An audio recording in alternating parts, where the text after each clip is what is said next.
It is Wednesday, my dudes, and when it is Wednesday, we either sink or we swim. Welcome to Swim or Sink 187. I am Frostix. I'm joined by Topic. How are we feeling today? You know what? I'm feeling pretty good.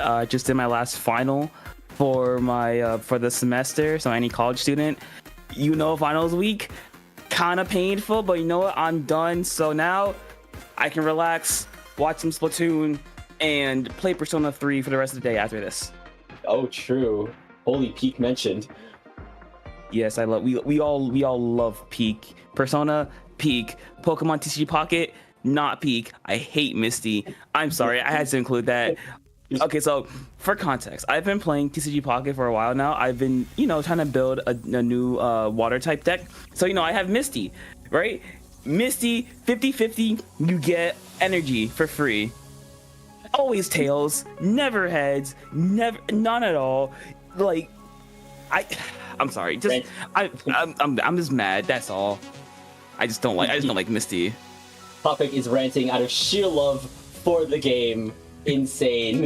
Who said it's love? And out of sheer hatred for the game. But speaking of the game, it's time to get into the game, as our first round match will be between Coral Convergence and I'ma tickle you with my brush. The fact that it's all capitalized, you know what? I respect it. So if I don't see quad brush, I'm going to riot. Oh, that is... Well, yeah.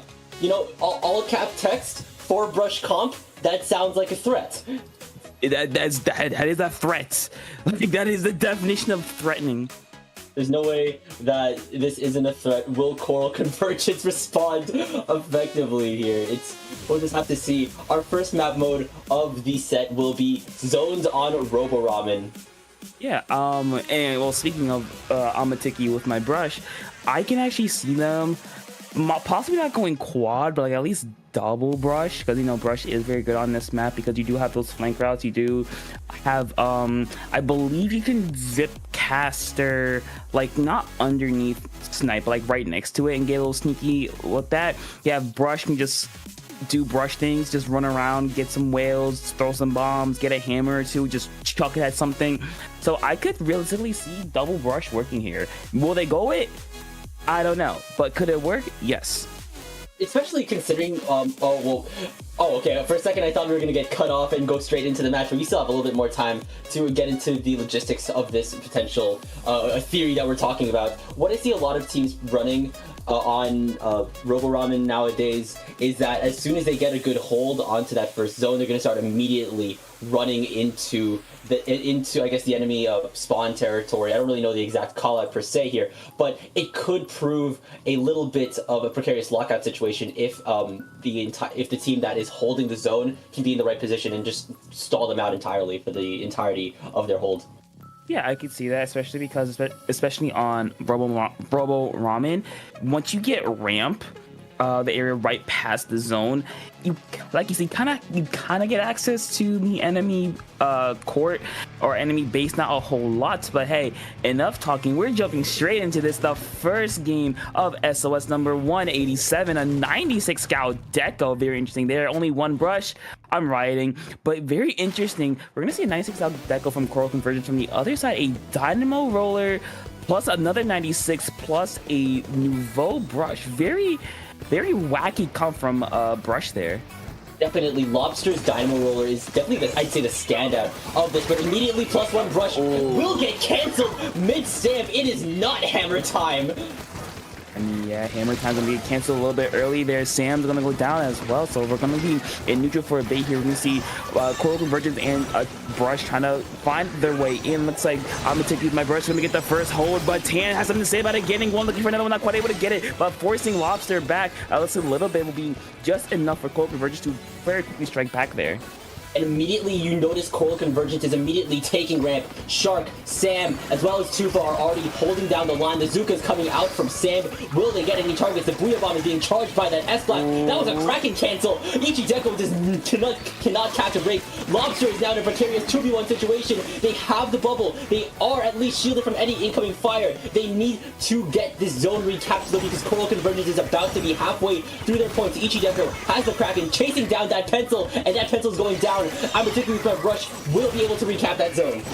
Yeah, very nice there. Ichi Deco unfortunately going down to a suction bomb there. Tan looking to get out at least one of his get out +1 brush. They're able to do so very effectively, but I'm gonna take you with my brush, able to very effectively try to at least get or able to effectively get into the zone here. But the question is, can they hold? Can they push forward? Can they extend the lead any further? So they're gonna do just that, as 2 members or 3 members actually are gonna go down for core convergence. So I'm gonna take you with my brush, made a very good counter attack, and now they're close to taking the lead here. Yeah, here and now they are in the 40 threshold. Immediately, Lobster, well, the Dynamo will be going down, but right before that, right after that, Tickle with my brush will be able to retake the lead. Zone is in neutral. I think it will be capped by Core Convergence unless Brush will be able to act. But now Ichi Deco is going insano mode with this Kraken just being a nuisance in the enemy courts. And Amateki with my brush is still in control of the zone. They're in the 20 threshold. They're now in the 10s. Not quite the 10 yet. They're still at 20. Coral Convergence Tan with the flank, able to at least give them a massive penalty and able to hold on for as long as they possibly can. Gonna get double teamed here, forced to back away, trying to jump back, able to do so very effectively, but maybe a bit too risky. But unfortunately, they're able to stay alive. They're looking for one to get it. 2 members of I'm taking my brush are gonna go down there. So Coral Convergence very quickly able to capitalize on that, but pushing forward seems to be their biggest problem here, as I'm gonna take you with my brush. They are just everywhere all at once, just this very up-tempo, very fast type of comp. It's something Core Convergence has to work really heavily around to make sure that no one is sneaking around. Exactly, when you're dealing with a brush on the enemy team, you just cannot allow it to just run amok. If you do, you will be flanked and you will be down on numbers, and immediately brush is going in. If they do get traded though, that's one less brush to worry about if you are Coral Convergence. And now I'm taking with my brushes out of the penalty points. They're in the 10 threshold here, and Ichi Deco another Kraken with this canceling Kraken. So Ichi Deco is 2 kills with that Kraken. They even shield with the Boya Bomb, and I think that's the knockout. That's it. I mean, yeah, very back and forth, and I think, like you said, that Kraken cancel at the very end kind of decided the game. I feel like when you watch the game, it felt like both teams kind of I don't say relied on the Kraken, but the Kraken did really expedite how fast they pushed, right? So I think by canceling that Kraken, that gave Core Convergence that little bit of hesitancy to actually push up, since they're once you like you saw right there, once that Kraken didn't come out in time, the rest of the team just kind of held back for a little bit. Exactly. Kraken is a special that demands a lot of presence, a lot of space. You do not want to be on the receiving end of a Kraken charge, and being able to cancel a Kraken within Kraken is no easy feat here. I think we saw it specifically from Ichi Deco. I think we also saw it on the side of Coral Convergence as well. But man, it's insane. But at least managing to get rid of a push herald like Kraken, it's like you said, it just leaves an entire team a lot hesitant to work with, especially considering I'm gonna take you with my brush. It's like you said, they're just really fast, really aggressive. They're running the brush, the 96 was just really far up as well. Yeah, well, speaking of very fast and up-pace, up-tempo type of comp, we're gonna go to game number 2, Umami Umami Rainmaker. Not quite as fast as Clamblitz. Wait, is Clamblitz? Hold on, the voice in my head's telling me something else. The voices are talking to me. Okay, it is Clamblitz. It is in fact Clamblitz. It's not Rainmaker. So yeah, speaking of brush, this is possibly its best mode because you get to be the embodiment of a New York City rat, just screwing around. No. Yes, just screwing around and just, you know, I believe they did run the Nouveau brush, so having ink mines all over the place, just being able to collect clams, kind of disorganize the enemy teams, and be very useful for I'm gonna take you with my brush here. Not to mention, Ink Brush Nouveau has that Ultra Stamp special that can also be a really good push starter. It can just allow the team to break past that really big tight bottleneck going into the basket. And I think now more than ever, Coral Convergence needs to be New York City pest control and make sure that that brush cannot run amok. I articulated that in the zones match here. Now that we're on Clamblitz, it is even more important to be watching that brush. Well, have you seen New York City Pest Control? You haven't? Well, that's kind of how effective they are. So we're gonna see Coral Convergence to be a bit more effective. Hop in the game number 2. No changes for Coral Convergence on side up. I'm taking with my brush. No changes. Actually, no, one big change. Going over to the vanilla machine for the Fizzy and the Booyah Bomb, very AoE weapon, of course. Machine being very good at AoE itself. Fizzy Bomb being that mobility, and Booyah Bomb just clearing out space for the brush. Let's see if that change will help. I'm gonna take with my brush here. And already the brush is deep into the backline, and the machine has been going down. And that's actually 2 down on the side. I'm attacking with my brush. Meanwhile, this brush player is already moving. They are almost at the power climb, and they're just moving in and out of the fight. They have the ultra stamp, and now they're switching up. But the power climb has been built from Coral Convergence. I mean, yeah, kind of doing what you've been talking about, just being a little bit of a pest running around, but unfortunately, that just leaves their back so wide open, so exposed. But I'm going to use my brush, able to combat that really effectively here. Tan going with the Kraken, looking for one here, not quite able to get it just yet. At the very end, though, they're able to get it. So Coral Convergence, great job, not sending too many boosters over to deal with the brush menace, but instead just kind of working around it, basically.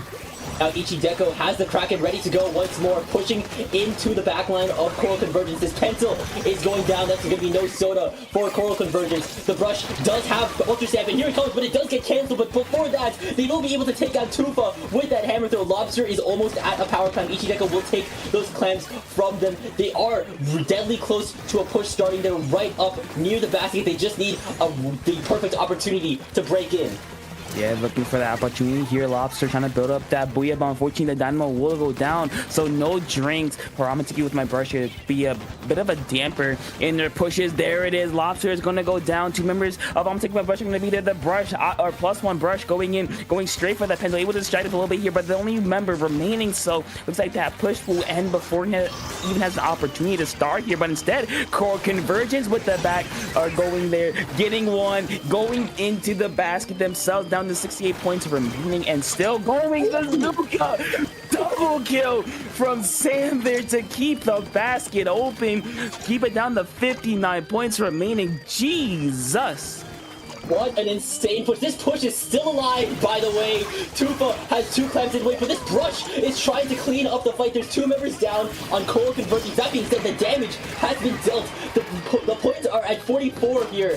That is an insane push for the first push of the game. Tufa is getting another 2 picks onto their belt. That power climb, though, is there. They do have a pity climb, but already there's a power climb once again being built by Coral Convergence here, and they are still looking to have that momentum on their side. Yeah, a lot of momentum on their side. You see mid is mostly painted Coral Convergence's color. They're not letting Amatiki with my brush get behind them. They're keeping their eyes in front of them, making sure everybody can be seen at all times. Though Sam not quite able to get the hammer will get canceled, but Amatiki with my brush here. The Booyah Bomb's gonna come out as well to try to stop this map, trying to stop the bleeding from getting even worse. Looks like that's gonna be effective here. Ichi managing to get 2 members down, going in a little bit too far though. They're gonna go down instead, but you see +1 brush there, able to build up a ball, pass it back, and is looking for the opportunity to go in here. Since that is kind of what I'm thinking my brush has been stuck with. They've been kind of stuck in mid for the most part. They've been kept at bay, but not for long, as they're gonna possibly score here. Yes, they are. 3 members are gonna go down. Just the S-Blast, not gonna do a whole lot there, and that's the basket open. That was a second power clam hitting the basket. Now Lobster is throwing 7 clams, and there's the lead swap here. They respond with the aggression that they have established in that zone match, and here's a Booyah Bomb coming out from Lobster here. There's more clams being tossed in, assuming from +1 brush. They push the lead to 21, and Brush is lying in wait. Do they know the Brush is there? They do not, and now +1 brush is just running away. They have 1 more power clam, not power clam, 1 more clam left. What an insane play! I mean, they're still going. They're still running around, causing a lot, putting a lot of attention to themselves. Unfortunately, they're going to go down as long as 2 other members of their team. So that just wasted time. That wasted so kind of like what 15 seconds of Coral Convergence's time. So that gives my brush a chance to come back to regain their specials. But unfortunately, the double cracking is gonna come out 1 for 1 here. It's like Wu-Tan will win that 1v1 there. So unfortunately, go down steady. So Coral Convergence now on their back foot. 30 seconds remaining, and they have a long hill to climb if they want to take this game win. It is a very uphill climb if your Coral Convergence. Shark is still in possession of a power climb, but once again, there's another power climb being built by +1 Brush once more. That's what the mobility of Ink Brush can get you. Another power climb. And now +1 Brush also has an Ultra Stamp ready to go here. This could spell disaster if they do not notice that the brush is there. Yes! They all jump on +1 Brush. Oh, no. Brush will be able to break the barrier and end the game prematurely. There is no overtime for Coral Convergence as I'ma tickle you with my brush. We'll take the set 2-0. Yeah, that was a very, very close second game. You saw Coral Convergence get in there. They got a massive push down to 44 points. Shout out to Sam with that pretty nice Inkzuka double kill to kind of keep that basket open, but unfortunately for them, it took one opening for I'm gonna with my brush to get in there. I believe they got what, 2 or 3 man advantage, and they just took that opportunity and ran for the hills. Just they saw an opportunity, they just took it. Well, you know, sometimes I just think that Ink Brush is one of the only Splatoon weapons with a connection to the Speed Force here. +1 Brush was moving around like Barry Allen, Wally West here. They just were, I think Coral Convergence got blindsided. I mean, yeah, it was like the brush was everywhere. We saw at the very end. We saw at the very. Also, you say, was that the Flash you just referenced? Hold on, I just got that. Okay, yeah. All right. Anyway, also from my thought. Jesus. Okay. What was I saying? I hate you. Okay, yeah, I got it. So at the very end there, you saw the brush was lying in wait, and they just did what brushes do. They wait in a spot, wait till the enemies kind of pushed forward, and then they just scored, kept the basket open, keep the momentum going, kept Coral Convergence looking behind them, kept them to make sure that they couldn't get a very good push for themselves going. They just played well. That's really all to say.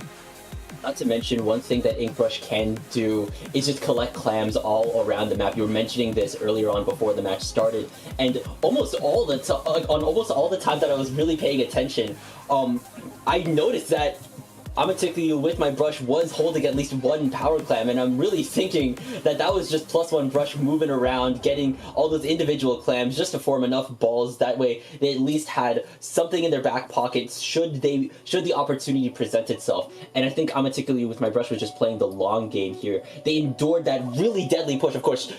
Shout out to Coral Convergence to that insane push. They had Tan going in with that crack and Sam getting that double pick with that Inkzuka. But even still, I'm particularly with my brush, managed to just wait out the storm and then just hurl a storm right back to them. Yeah, very good job. I'm particularly with my brush, showing some resilience. Coral Convergence.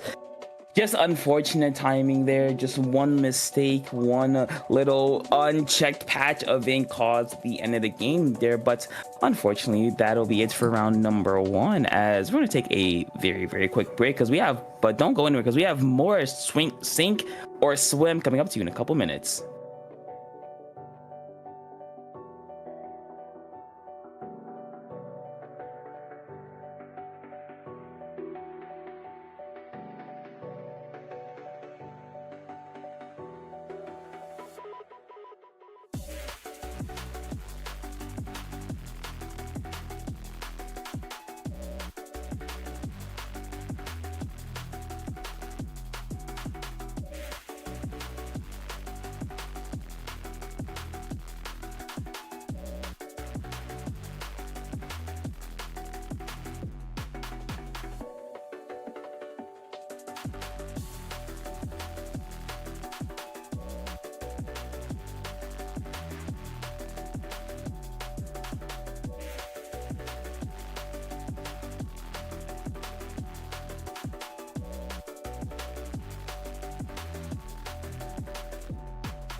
Welcome back, everyone, to more SOS number 187. We have more action for you today. I am Topic, joined once again by Frosty. And Frosty, how you doing? Oh man, I'm honestly still recovering from my very long bike ride today, but these matches have been therapeutic to me here, and we're now seeing what is going on in round 2. Meet Impulse and the 11'8" bridge, and this was a deep cut of a reference for us in the Discord call here. Okay, so for reference, I didn't know what this meant. I thought it was like a little funny joke, and then through Frosty and our wonderful streamer Justin, I've learned that the 11'8" bridge is also known as the truck can opener. So yeah. Basically, this Norfolk Southern Gregson Street overpass, located in Durham, North Carolina, the clearance is so low to the point where trucks that go through it have the tops of their storage compartments just peeled open like a can opener. And if you see 11'8" bridges Sendu icon and banner page, you will just love the references here. Man, what a deep cut. Yeah, it is a very deep cut, but also they also raised the height 8 inches, so there's still crashes. People are still crashing into it. Like, that's just funny to me. It's very funny. It is. Well, we'll just have to see if any of these two teams end up crashing on Mako Mart Splat Zones here, and there is the rest of the set, Clan Blitz Museum, and potentially ending on Zone's ship-shape need we go to the tiebreaker. Well, I believe that the sign is high enough to make clearance for all the squids here, so we don't have to worry about any, potential crashes, any like can openings happening here. But anyway, back to the more about the game itself, or the map mode itself. I believe. Oh, there's the thing, by the way. The can opener is real. It is. And also, I love the little umami thing on the side. That's pretty cute. Yeah, instead of U-Haul, it's umami. Insane. Yeah, I do think that's very cute. But yeah, back to what was I forgot what I was saying. Okay, hold on. Very unprofessional. Yeah, map mode. Okay, yeah. So, I believe on Impulse, Avril is a Charger player, if I recall correctly. So, yes, it is. Yes. So, I do believe that could be very helpful for Impulse, mainly because if Avril gets onto the stacks, it is going to be a very long day for the illustrious 11'8" bridge, mainly because you're kind of, I don't say you're funneled into like one way of going, but there's like you're on such low ground if you go on the right hand side that it could be very, very hard for them to kind of come back for that. But we're gonna see, as both these teams are ready. Karma, they're not ready. Maybe we won't know. Maybe we won't know. Yeah, but he did mention that Avril's a really notable Charger player, and I definitely agree with the fact that high ground and just the verticality of Mako Mart specifically, well, maybe more so on zones, maybe not even just on zones, on almost every single on every single mode on Mako Mart, controlling the high ground, whether that be stacks or maintaining your position on plat or snipe, whatever that call out was here, is a keystone. Yeah, and I think what the part of the map, in my opinion, that really emphasizes that is Freezer, which is, for those that don't know, is the part right underneath their snipe to the left-hand side. That little area, that's where a lot of rollers, a lot of blasters, a lot of stampers, a lot of wipers like to sit under, because you can hit some very, how do I say, some very how do I put this correctly? Some very stupid one shots, as I say. That's true. It is very dumb. The sightlines are very open, assuming that you aren't within, I guess, the side lanes in which you're basically covered from being spotted, and at that point you're flanking or just attacking the mid stacks. Yeah, but I think like we were talking about high ground a little bit. So once you get in Freezer, you're at like a massive disadvantage, because you can get jumped on from the left hand bunker, from the right hand plat. You can get shot through mid because you're still at that disadvantage because it is on like a downward slope in a sense. So you kind of, I don't want to say you lose range, but like your effective range compared to similar weapons is a lot shorter. Definitely so here. Assuming that, what weapons have you seen Avril on? Is it just the usual sniper rider? Is there anything else of note that maybe you've seen? I haven't really seen I believe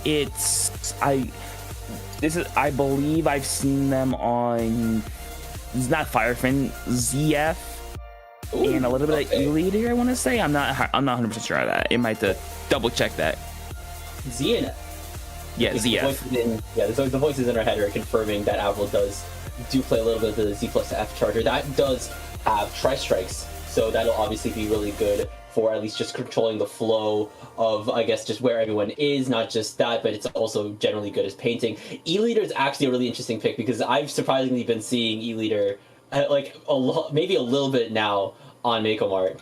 I saw it one time, like a couple times on like TC Mako matches on stream. I mean, yeah, it makes sense as well. Like, you do have kind of that, not want to say safety net, but you don't have to be as far up as a regular charger or as a sniper rider. You can kind of sit back and be that like living beacon for your team. You do have, if you want to go aggressive, you do have Kraken with the second kit, but enough speculation. We're hopping straight into it as both these teams are going to be ready. Avril will be on the pencil from the Referee standard from their side. From the side of 11'8" Bridge, Oma on a decab and a Dreadringer for a little bit of zone cheese. So hey, I like Dreadringer, so I'm in favor of that.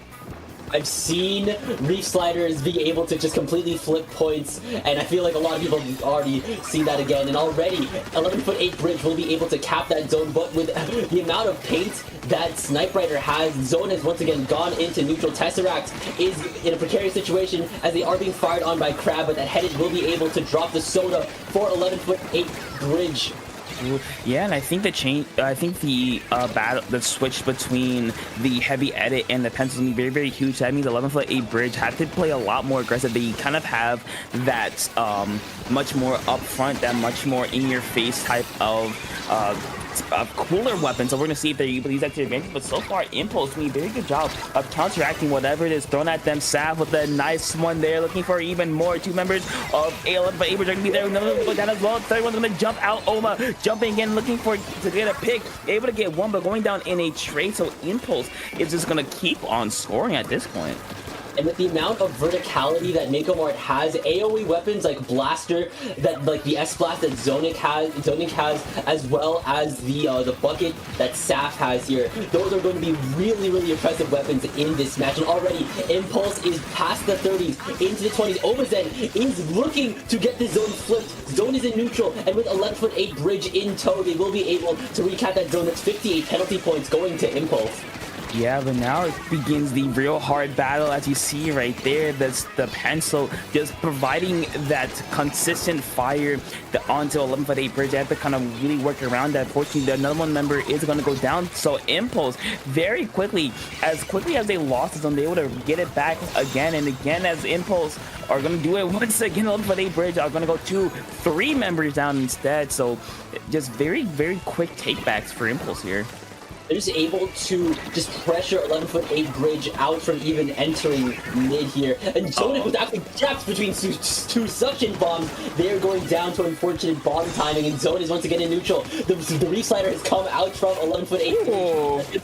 And it's 2 down on Impulse here. Like you said, Topic, once again, 11'8" Bridge has to maintain this hold for a very long while, but now they're out of their penalty points. They are counting down. The tri-strikes are coming in from Impulse, and here's a second one. Here's a Booyah Bomb. Still, Zone's actually in neutral here. Renzo is putting up a fight here. It's a 2v1. Zone is still in neutral. I think Tesseract is trying to hold down the paint here, but now Impulse is moving in, and the zone has been recapped in orange.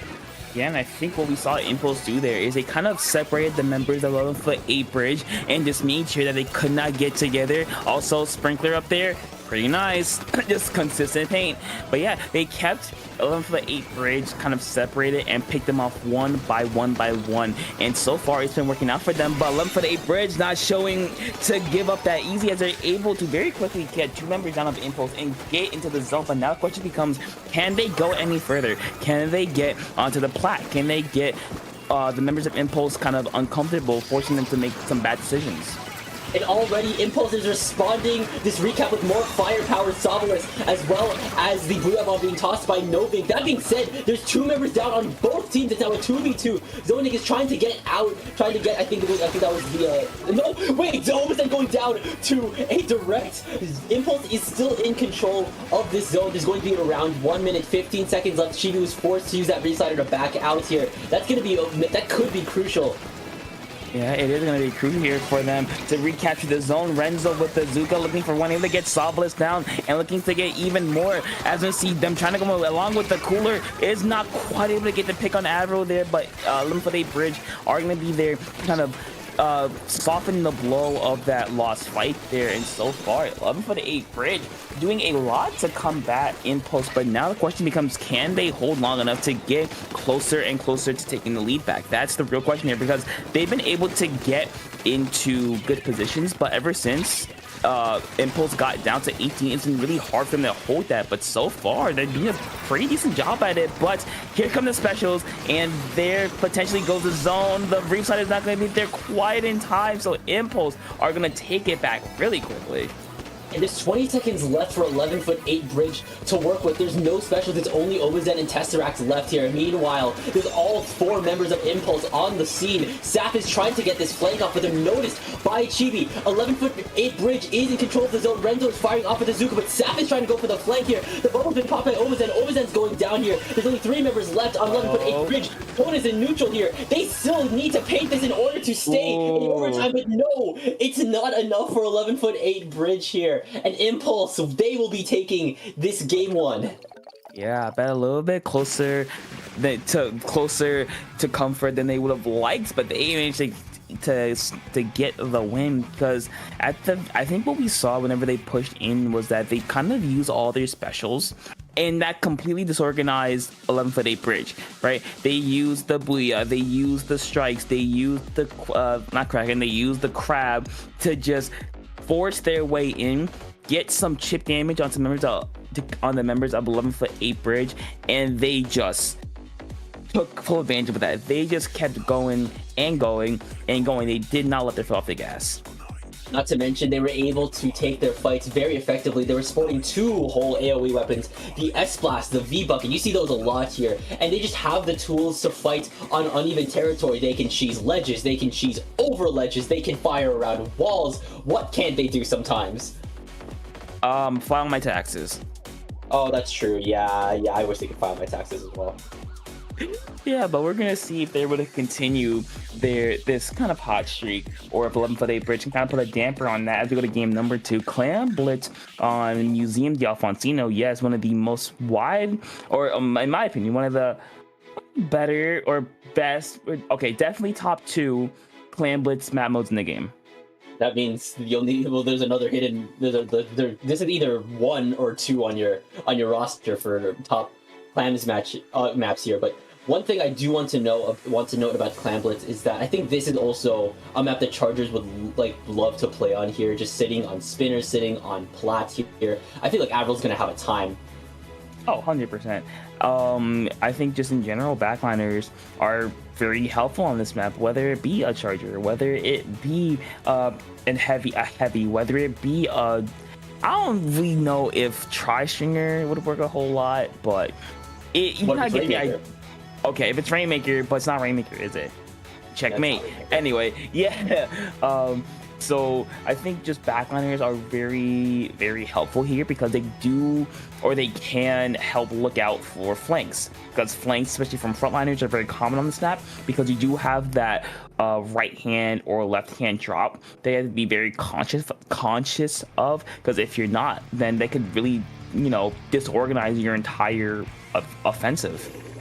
So we have no more time left to analyze, though. Already, Impulse is sticking to their guns here, and their guns dealt damage. But meanwhile, this looks like a little bit of a switch up from 11'8" Bridge. Renzo's now sporting Vanilla Squelchies that has Wavebreaker, and Chibi is now switching to V-Bucket of their own. That's gonna be some more Tri-Strikes, a little bit more firepower. Immediately, Saf will be going down. Omazen is rushing. That's gonna take out Solace. And these guys are hot off the press and running with it. Yeah, like I said, using that drop to the advantage, but also Tesseract for 11'8" Bridge, going over to the Pencil instead. So kind of fight pencil for pencil, kind of go with that longer range weapon here. But Impulse are quickly fighting back, not giving 11'8" Bridge any space to work with. As you see Sovlis, you see Zonic, you see Saf there, just all up in the space of 11'8" Bridge, giving them no time to regroup themselves. And here becomes something important. How will you make it past the spinner? Because if you don't have a plan, you're going to get brushed down by this Decapitator, courtesy of Omazen here. And now 11'8" Bridge are driving to take back mid with these Tri-Strikes. Omazen is actually looking to take the cut here. They have 7 clams here. If they had that power clam, this would have spelled a push for 11'8" Bridge here already. Their feet are on the gas pedal here. They are trying to make this push work, but now Renzo is going down. There's one less wave breaker for a potential push here, and Salvas has that crab ready to go here. I think they're starting to flush 11'8" Bridge out of their spinner. Yeah, 11'8" Bridge may have their foot on the gas, but Impulse has their foot on the emergency brake to stop whatever 11'8" Bridge has cooking up in the kitchen there. But Impulse will be the first one to score there. Sav is going to get the bucket and looking for even more. As the Arrow does have the ball to work with, able to get a pick onto Tesseract. They're very huge. There's another power clam going in. 51 points are left on the board for Impulse here. The Builon's going out to keep going. Oma's going to go down. Renzo's going to go down. 39 points remaining for Impulse, and looks like that they're still might be going, or I think that's the end of the push. But is it? Hold on, no, it's not. Salvas is still gonna be there. 21 points remaining, and you see Impulse still there. Saf 4 claims at the rate, but under a ton of fire is gonna go down. So that will be the first push of the game as Impulse gets down to 21 points. That is a really good first push. Yeah, that's one heck of a push if you are Impulse here. Already, they already went to 21 and still have another power clam lying in wait here.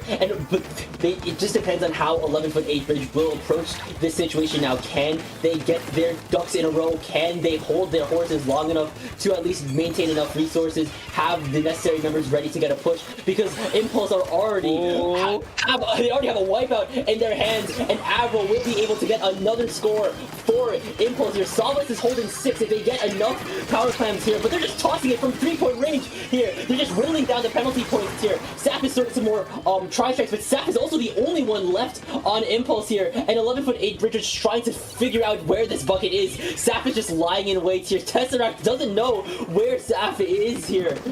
Yeah, Saf just kind of sharking, lying in wait, able to get Oma though, and quickly, as quickly as 11'8" Bridge got mid, they almost lost it as quickly, but Renzo, they're able to get Saf down, so able to at least stabilize for a little bit here, but forced to pop the wave breaker. It actually means they cancel the Booyah Bomb. Very clutch there. See Salvas forced the crab, able to get one though, looking for another, not quite able to find where they are just yet, but they're gonna go down to Renzo instead. Another one's gonna go down, so 11'8" Bridge very quickly able to restabilize themselves. 6 hands on Renzo. Chibi with a couple for their own, looking to get a score here, but one's gonna go down, another's gonna go down, leaving only Renzo. So it looks like that will be the end of the push before we have a chance to start, and that will be the conclusion of that potential push.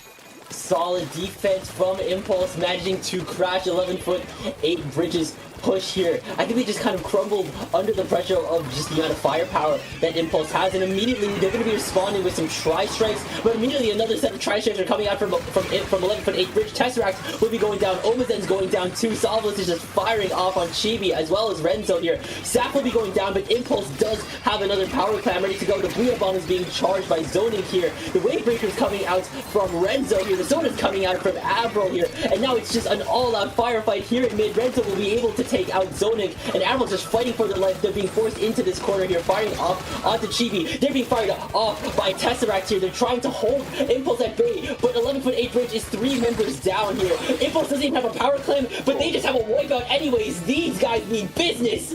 Yeah, they mean business, and they're not going away without a deal. That is a win in their hands. 10 seconds remaining. On for the bridge has to go. They're a little bit in desperation mode now, as you see. Everyone's backed up. Solvents with the crowd put a lot of pressure. Two members are going to go down for the 11 for the bridge, and here we are. The start of overtime. If you're 11 for the bridge, you have to go. You cannot waste time by thinking. It's all go, go, go. As you see, that clock is very, very quickly ticking down. The number is going to go down. Two members, 11 for the bridge, are going to go down here. So Impulse just need a backup, play it safe.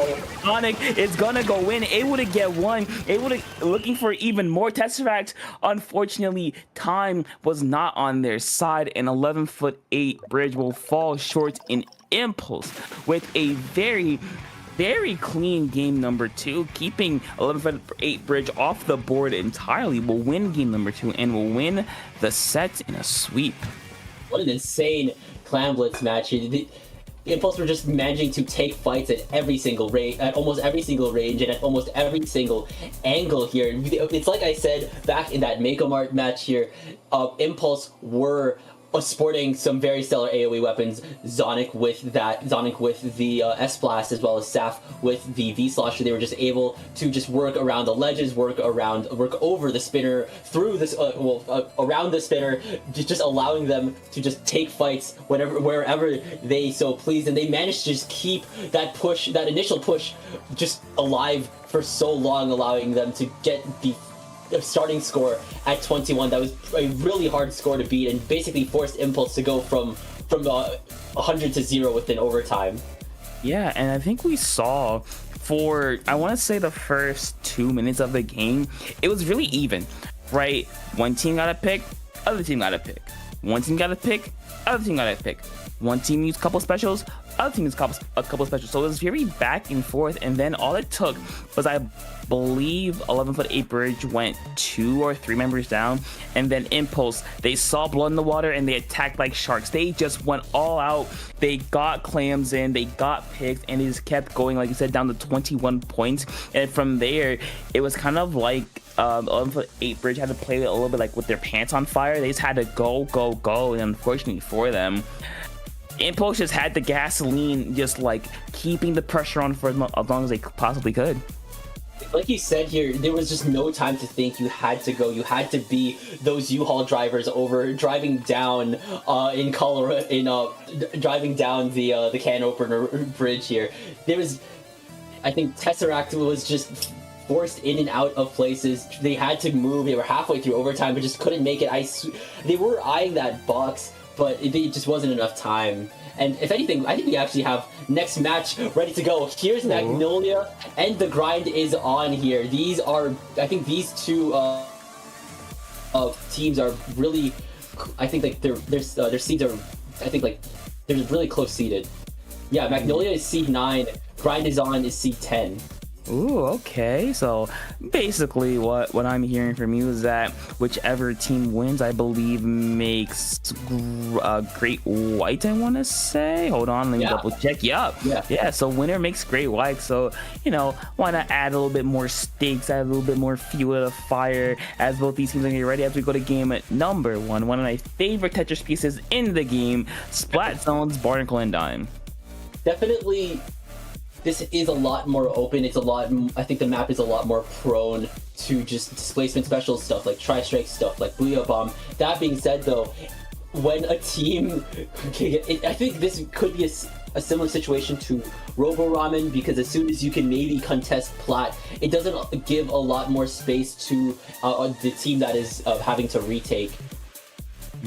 Yeah, I could see that, because I know retake is rather difficult, mainly because you have to fight through your plat, or you have to fight to get onto your plat, and if any team gets zone, that's the first place they're gonna go. They're gonna plat, probably send someone in court, probably send someone on that top left side, and then just make your life 100 times more difficult. Definitely. So here, you do not want to be locked out on a zones match, lest the hold end in a knockout, and we're going straight into game 1. It's like you said, winner of this set goes into Great White. We're seeing Junior.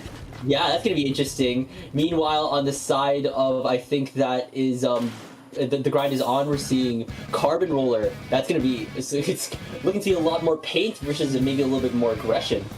Yeah, the Carbon Roller from the grind is on. It forces you to be a lot more aggressive, forces you to make a lot more, I don't want to say hero plays, but does force you to, you know, kind of stick your neck out a little bit here. As we see Magnolia just absolutely painting over the zone here, even through the crab, able to keep the zone for a little bit longer. Even after the crab, they're still going. The bubble is going to go up. Junior's going to go down though in a trade. Looks like the grind is on, trying to go forward. You see Brick able to get one before going down the trade as well, and Magnolia is still business as usual, getting the zone. The strikes are going to come out there, forcing Teamster here to back up a little bit, but not too far. So even though Grind is on has the zone, they are not having a really good hold of it, as Magnolia once again, this very paint heavy comp with the Junior, with the heavy edit, with the splash, are able to just recapture the zone like it's nothing.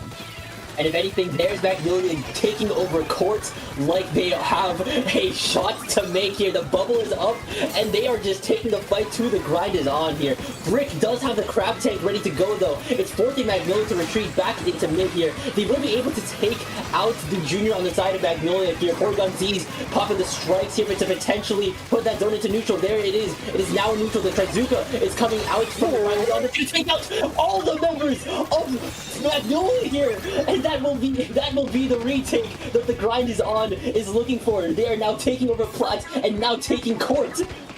I believe that was what, Nemeka Zuka that got the jump, the double there, that kind of allowed this to happen, to let the grind is on get in this place here, getting some massive points on the board here. As Magnolia able to get two members down, Nemeka trying to stay alive, even though his teammates there is able to get a kill there. The strikes will come out for Magnolia to at least neutralize this effect, but here's the Carbon Roller seeing a jump, able to get one, looking for even more, but being called out, just starting sharking and swimming around, looking to keep themselves alive, as Braves been forced to pop a crap here to at least try to get back in the zone. Able to get one, able to get two, looking for even more. Teamster gonna go in here, going for the splash, able to get it. The crab in return from the grind zone, able to get one, looking for another one, but they need candle as well. So Magnolia very quickly able to just recapture the zone, but still have a massive penalty to work through. And the damage that the grind is on has dealt has been done, as the lead is now in their favor, 35-44. That being said, Magnolia is almost out of their penalty points. The soda and the strikes have been deployed by the grind is on. Porygon Z is going down in trade. Nemeka has popped their Zuka. They're going to take a G-Star and Brave here. Back-to-back doubles on the side of Nemeka. You do not want to be on the receiving end of a Trizuka even after the nerf. Brick is popping out the crab, but they're being fired off by Team Stars Junior here. And Magnolia is back in the possession of zone here. They still need to nip out of the penalty points, but that Junior managed to secure 2 picks for Magnolia. Their hold is still happening.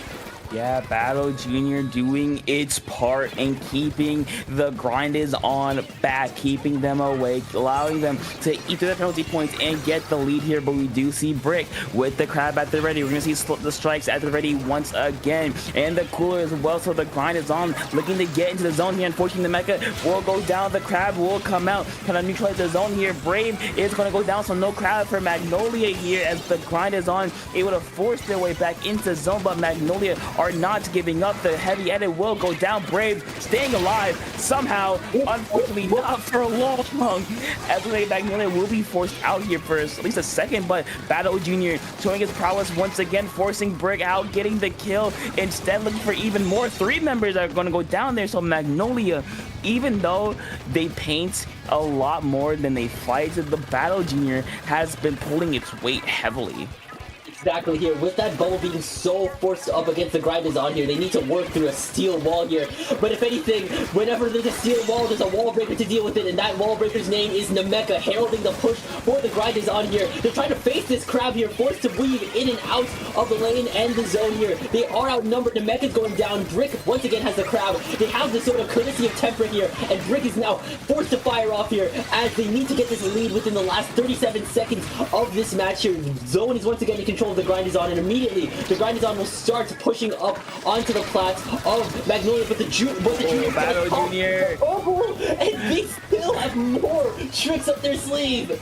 We love Battle Junior. We are big fans of Battle Junior and how much it has been affecting this team in Magnolia's, or affecting this game in Magnolia's favor. 13 seconds remaining. The fight is still very voracious on both sides. Parachu looking for picks, not quite able to find him. Actually, they're gonna go down instead. So the grind is is on. 2 members are going down. Another one to go down. Brick is alive here, popping the crab to keep the Grindazon in it as we enter overtime. 10 ticks remaining on the penalty points for the Grindazon. We see Magnolia starting to scheme, starting to look for picks. Able to get 1, able to get 2. Porygon Z, Namekian are going to go down. There are the strikes, and there is the game.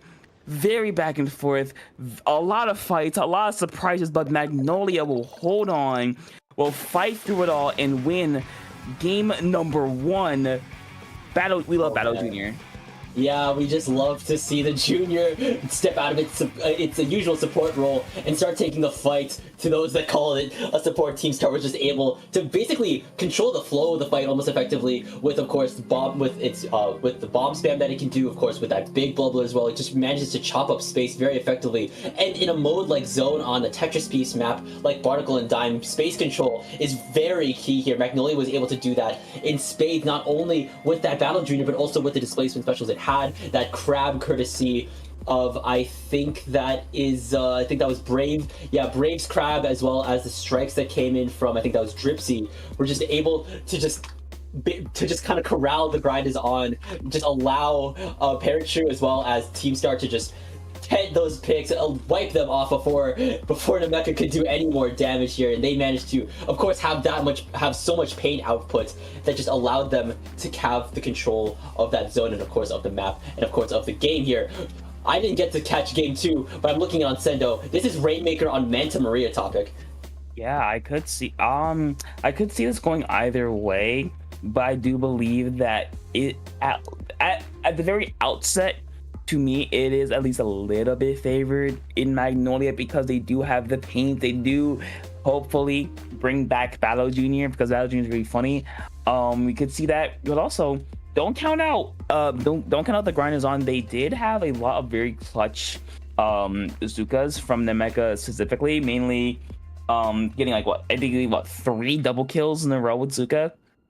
And the rest of the team, the rest of the team did follow up really well on that. So I think if the Grindazon can really kind of hone in on getting those picks, kind of isolating the members of Magnolia, they can really run away with this game. That being said, though, Magnolia still has, if they do keep Battle Junior, I will definitely say past that first checkpoint, Street is going to be one hell of a bottleneck, and then going into the enemy spawn to get that last checkpoint, that's even a tighter bottleneck here. Yeah, I mean, hey, we're gonna see, because like you said, I think Battle Junior does help, mainly because it does create a very awkward situation with the Rainmaker, because if you put it right in front of the goal, where are you gonna go? Yeah, either you go straight through or you go on the jump. But we're gonna see, as what the teams are already, Magnolia sticking with what they have, including the Battle Junior from side of the grind is on sticking with what they have. They feel comfortable saying, hey, both the teams, they like what they see, they're gonna keep on doing it. Sticking with their guns is definitely something that these teams would do, especially considering the showing that they had in that Splatoon match. Let's see how it fares in Rainmaker already. It will be a battle for the pop here. I think Namekian is already trying to go on the flank. They're trying to go onto the upper platform to maybe take out Brave or Dripsy here. Brick is already firing off with their grab, and Mecha will be able to take out Dripsy. That's no tri-strikes. That being said, Magnolia is in control of the Rainmaker. They're taking the jump here. Will be able to get that first checkpoint here. Yeah, with the help of the bubble, giving them some space to work with, just absolutely able to break through that checkpoint. Hold on, they're possibly not done yet. Teamster will be there along with the Brave as well, able to get a couple more points on the board there. But hey, breaking that first checkpoint within the first minute of the game is very, very huge, especially for Manta Maria, where it can be difficult to break that first checkpoint. Yeah, and it's putting a little bit more pressure on the grind is on here. That being said, they will get the pop here.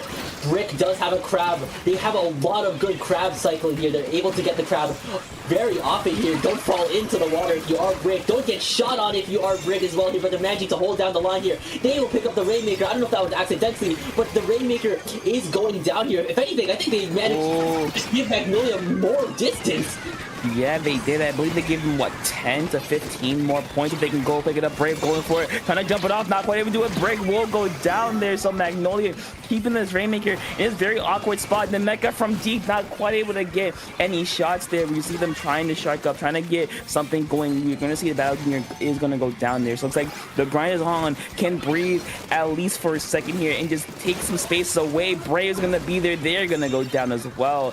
So I think the grind is on after a consistent 2 minutes of the game. Actually, no, because the Junior is going to be there once again. The strikes are going to be there once again. And you see Magnolia just going and going and going there, keeping their foot on the gas. Brave with the kill. Teamster picking it up, going around, going to get it. 27 points on the board, on the rails as well. Very, very awkward spot for the grind is on, and Magnolia, they are not letting their foot off the gas for a second.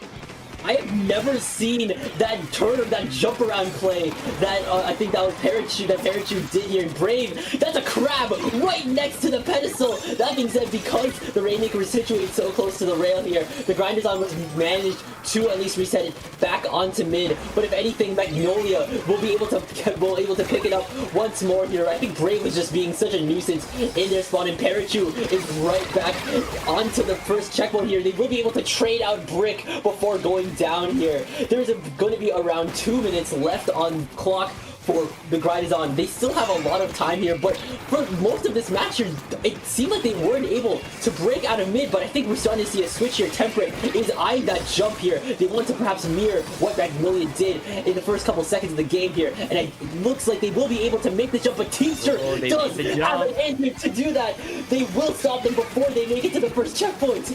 Yeah, they made the jump, but not the checkpoint. Porygon's gonna go down as well. Brick with the crab to at least get some safe jumps in for their team is gonna be very helpful here, but the grind is on still. With 90 seconds remaining, has yet to break through that checkpoint. A very, very big hurdle for them. The Mecha able to get one, looking for even more, possibly getting a second, getting two, looking for the third, but they're gonna get shot down. So very unfortunate for them, and the grind is on. That push will stop right here as teams are looking for even more fighting as the Junior. He able to get some help getting the pick, but going down in return. A minute to go left in this game. The grind is on still.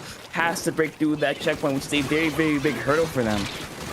Especially since Magnolia managed to get that Rainmaker really close to the final checkpoint. It looks like the grind is on. Practically need to get a knockout in order to get this. That being said, the Rainmaker has been popped. I'm not sure if anyone's noticing. Actually, Parachute is noticing that Brick trying to make the jump. The tri-strikes are coming out from the grind is on here. Brick will be able to take the Rainmaker. They will be able to make the checkpoints, but the tri-strikes courtesy of Magnolia will stop Brick in their tracks. Porygon Z will be able to take out Dripsy. They will take out Parachute. There's three down. Magnolia Temperate is running with it. He needs to make it. 7 points, 5 points. There's 5 points difference. 5 points. There it is. Temperate gets it. Okay. No, all the momentum has shifted over in the grind is on's favor. 7 points on the board. Magnolia now overtime. Actually, no overtime. Who was it?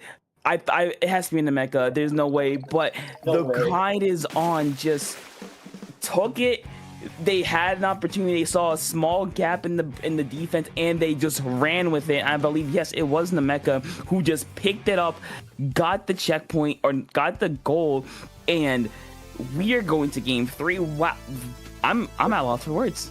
No, definitely so here. That entire play happened within the last couple seconds of the match. It was brutal.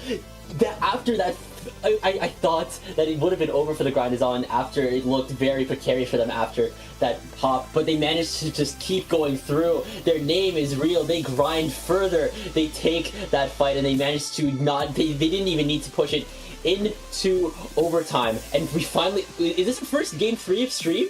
Yes, it is. Nice. We get to finally see the bottom bun of the zone sandwich, and we're back on something. Oh, well, I'd say something really familiar, but the last time we saw Umami Ruins, it was on Clamblitz. We're seeing it on zones this time around, and if there's anything we know about zones so far, Magnolia is able to play within zones so effectively here. Yeah, well, mind you, this is only a 1 game sample size. So maybe, you know, the Grind is On has learned a couple things, learn what they can do, learn how to attack them better, because now this is a 2-zone map, right? And I think everyone who's played this knows that if you want control of both the zones, you gotta take top mid. If you don't take top mid, you're not getting either zone. Yeah, definitely. You want to make sure you take control of the rectangle here. It gives you control, it gives you sight lines on both of the zones, left and right, but it also gives you sight lines onto the enemy team spawn here. It just allows you to fire off. I'm definitely expecting crabs from both teams there, whether you're Brick, whether you're Brave. You're probably going to pop crab there. Yeah, but also don't forget about, I believe, Nemeka with the with the carbon just causing a lot of damage, especially if you like peek your head out a little bit too much over that mid side, the top mid, you just get bonked and now you're in spawn. So I think for Magnolia, I think again, your game plan is just take everything.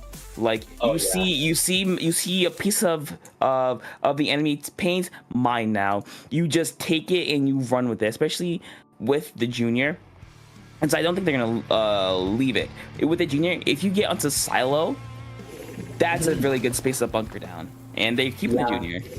Of course, yeah, you wouldn't doubt Teamster's ability to provide that support as well as aggression. Multifaceted Junior, we love Battle Junior, as usual. This one is for all the marbles here. Like we said at the start of the set, the winner of this game will be going to Great White, and immediately the Grind is on are taking these zones by storm here. Nemeka is trying to take the rectangle, but they are going down to Dripsy. The crab is coming out from Brick. Dripsy's going down. The sword has come out from Magnolia, and Paratree is trying to cover the paint here, and it's looking predominantly orange. Porygon Z is going down here. Immediately, first cap is going to Magnolia here. Brave is firing off with the crab, but Nemeka is charging in like a ballistic missile here. No, but they're going down here. There's no carbon rampage happening just yet here. Magnolia has the answers for it. Yeah, Nemeka might be going like a ballistic missile, but Magnolia does have some anti-air defense to stop that from making any contact, and so far Magnolia is just holding on. Brick will go down there. Very unfortunate. Brave will go down, sorry, but Nemeka going down as well in return, but the Grind is on. Will be there to recapture the zone, but not for long, as Magnolia is still fighting tooth and nail and making the Grind is on earn every single point that they possibly can. 101, very rare score there. Yeah, definitely. They've only managed to get 1 point on the board here. And already the Tri-Strikes are coming out from the Grind is on, pushing Magnolia back here. The Soda is coming out from Magnolia. This will definitely give them a lot more juice to work with. The Bubbles coming out from Team Star, allowing them for a little bit more shielding from this onslaught that the Grind is on is going on. Nemeka has the Zuka ready to go. Brick has the crab as well. I think Brick's trying to move in. They will be able to get out Parachu. There's only Team Star left on Magnolia here, and the Grind is on will be right back in control. And right now, the Grind is on is taking the fight to Magnolia. Yeah, you see, unfortunately, Brick couldn't get up there. Also, Nemeka going down as well. Very unfortunate for the Grind is on, as Brave able to get 2 members down, and Magnolia going to really use that to advantage here, going as far in as they possibly can. Teamster going in with Battle Junior, able to get 1, not quite to get seconds. The strikes can as well, can at least neutralize that bubble as they're able to do. But Magnolia holding on. Nemeka though has something else to say, getting a very nice bonk there and getting the zone control for the Grind is on. Ballistic missile metaphor is still real, and I think Magnolia is out of anti-air. Nemeka is almost at Trizuka here. They have Parachu in their sights here, and will they be firing off that Trizuka? I think, no, Brick, as well as Porygon Z are going down here. Brave is now in a firefight with Nemeka here. That being said, though, Magnolia is still a little bit hesitant to enter, even though there was only 2 members of the Grind is on left. Nemeka is going down. The Tri-Strikes are coming out from Porygon Z here. The Grind is on is still in control of the zone. Team Star is looking a little bit close to dying. They are going down to Brick's crab, but Magnolia will be able to respond with the amount of paint that they do have here. They're going to put 32 penalty points onto the Grind is on. That being said, they do still have a 20-point lead. Yeah, they have a very big lead, but 2 minutes to go in this game, and you see how points just are falling left and right. Magnolia trying to hold on to the zone for as long as possible. Brave on that top section, popping a crab. Porygon Z trying to fight. They're going to go down. 2 members of the Grind Zone. They're going down. Another member of Magnolia going down as well. So the Magnolia will potentially get zone. Not quite. No, the Grind Zone catching zone for just a second. They're having the larger penalty applied to Magnolia, but you see Magnolia, they're not giving up. Porygon Z gonna fight for their lives. They're not gonna jump out in time. They're gonna go down. So now Magnolia with an opportunity to keep the pressure on, to keep their foot on the gas, and to keep the grinds on back. Nice one there, Dripsy. Yeah, Namekia just cannot catch a break right now, and there's that forward bubble that's gonna chop up some space for Magnolia, but Brick is firing off with the crab tech once again. They need to act faster. The zone or the lead will be swept, and there's the lead spot. Magnolia is now in the lead. The Tri-Strikes will put at least one zone into neutral. Both Teamster and Pikachu there here. That zone's immediately gonna get recapped here. Namekia's trying to at least stake their claim onto mid here, temper it as well as Brick there, but Namekia's going down. Same thing with Pikachu here. There's 1 minute left on the clock. The grind is on. Does now have 20 points to catch up to, but they're in control of the zone here. Brick has Crab ready to go. They're taking the fight to Dripsy, but they are going to be going down here. The zone is coming out before the grind is on. The mech is firing off with the Crab tank here. I think they're just holding Magnolia at bay. They're almost out of their penalty points, but Teamster almost has the bubble ready to go. They have Soda as well. Brick's firing off with the Crab tank. Dripsy firing off the Tri-Strikes, but so does Porygon Z. Brick's going down here, but the grind is on is still in control here. It's 10 points away now. 15 seconds. 15 seconds left. 15 seconds. The grind is on her very close, but Magnolia will hold on to the last second. Will fight through the onslaught, get the wipeout, get a lot of space, and now the grind zone has to go right now. But 3, 2, 1. The clock strike triple zeros. The grind is on. Will fall just short, and Magnolia, in a bit of a scare, will hold on by 5 points. Oh no, 4 points. Four. I hold on by 4 points, winning the game, winning the set, and punching their ticket to Great White bracket. I just want to say this. I was going to mention this back in the Barnacle and Dye match, but before this set, both of these teams were undefeated both in set wins and map wins. But over the course of this set, both teams managed to deliver their first map loss. And in Magnolia's case, they managed to deliver the Grind is On's first set loss here. And like you said, Magnolia will be punching their tickets to Great White here. Yeah, it was a very back and forth game. Like, oh yeah. Like, I feel like either team could have won at the very end. The grind is on. I think what happened was, like 1 or 2 members went a little bit too far forward, and then guess what? Magnolia, they collapsed on that. They got them down, and then they just had the Zuka, they had the momentum, they had the Crab, and they just snowballed all the way to zone. They got the wipeout just in time, because they were, if they didn't get that right then and there, I think the game could have flipped over to the grinds on favor. But they were there just in time to fend off the grind is on. So Magnolia, shout out to you. You guys, wow, you're really close. Yeah, they managed to get that retake on within the last couple seconds of the game. They took it back really quickly here. They managed to match the special usage 1-to-1 with the grind is on here, managing to match their pain output. Well, I don't know if it's necessarily matching their pain output, because the pain output that Magnolia has is immense here. They're running Headed, they're running Junior, they're of course they're running the Bucket with the Tri-Strikes here, and of course they're running Splash-O-Matic here. All of these weapons can paint so effectively, but can also fight very effectively as well. Here we saw Teamster just going ham with that Junior, but same thing with Dripsy, same thing with Brave. Yeah, just very, I don't want to say, yeah, very fight heavy, kind of what they went for, a very fight heavy approach, even with kind of, you know, not, especially Battle Junior, not a very weapon meant to fight, but they did it, they made it work. So with that, Magnolia, congratulations to making it to Great White. Unfortunately for the grinders on, you will make Hammerhead, but hey, everyone loves a revenge tour. Everyone loves a revenge tour. Yeah, you love to see the grind keep going on now. Oh man, Great White's gonna be insane here. But I think before that, we have a little bit of a promotion to run. Justin, are you going to pop it out? Yeah, there it is. Because it's May, we're getting ever so closer to MomoCon happening, of course, in Atlanta, Georgia. There's going to be one heck of a tournament with all of these games here. Smash Ultimate, Smash Melee, Mario Kart 8 Deluxe, probably its last outing before Mario Kart World comes out. Of course, the game you're watching right now. 2 instances of Mario Party, Superstars and Jamboree, Street Fighter 6, Tekken 8. Wow, we got Guilty Gear, Rivals of Aether 2, and Fatal Fury, City of the Wolves here. Of course, this isn't just going to be one heck of a tournament, but of course, it will have a $1,000 pod bonus. There's going to be some incredible commentary with some talents that may have already been released. I don't really know entirely yet. Of course, it's still a huge convention, which had 65K in attendance last year.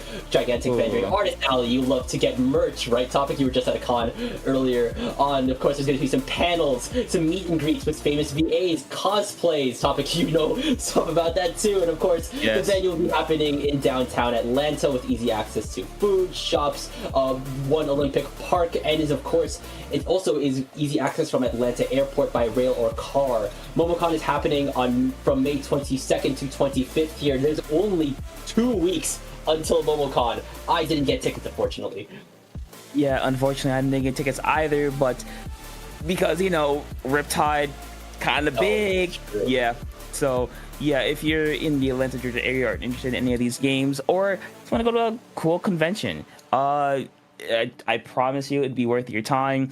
As Frosty said, I did go to a convention Saturday, sorry, and it was really fun. So I do think if you are a fan of these games, or you just want to meet some really cool people, see some really cool cosplayers, go to MomoCon. Oh yeah. Well, I think it probably would now be a time to start winding down, waiting for Great White to get going. Topic, is it time for a break just yet, or are we going straight into the match?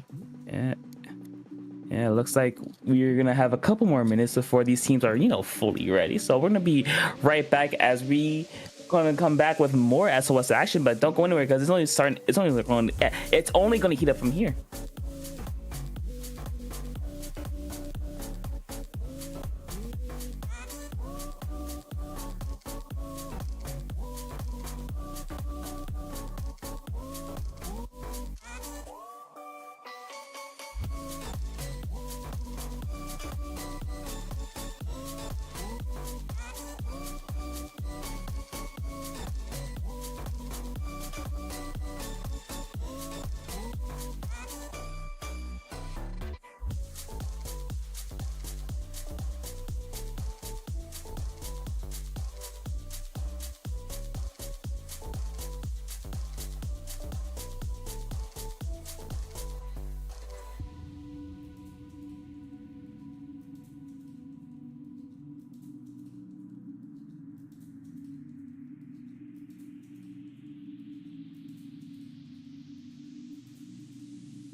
We have entered Top Cut here, and we're diving straight past round 1 into round 2 to see Japanese Tickle Tag and Big Kasane Teto.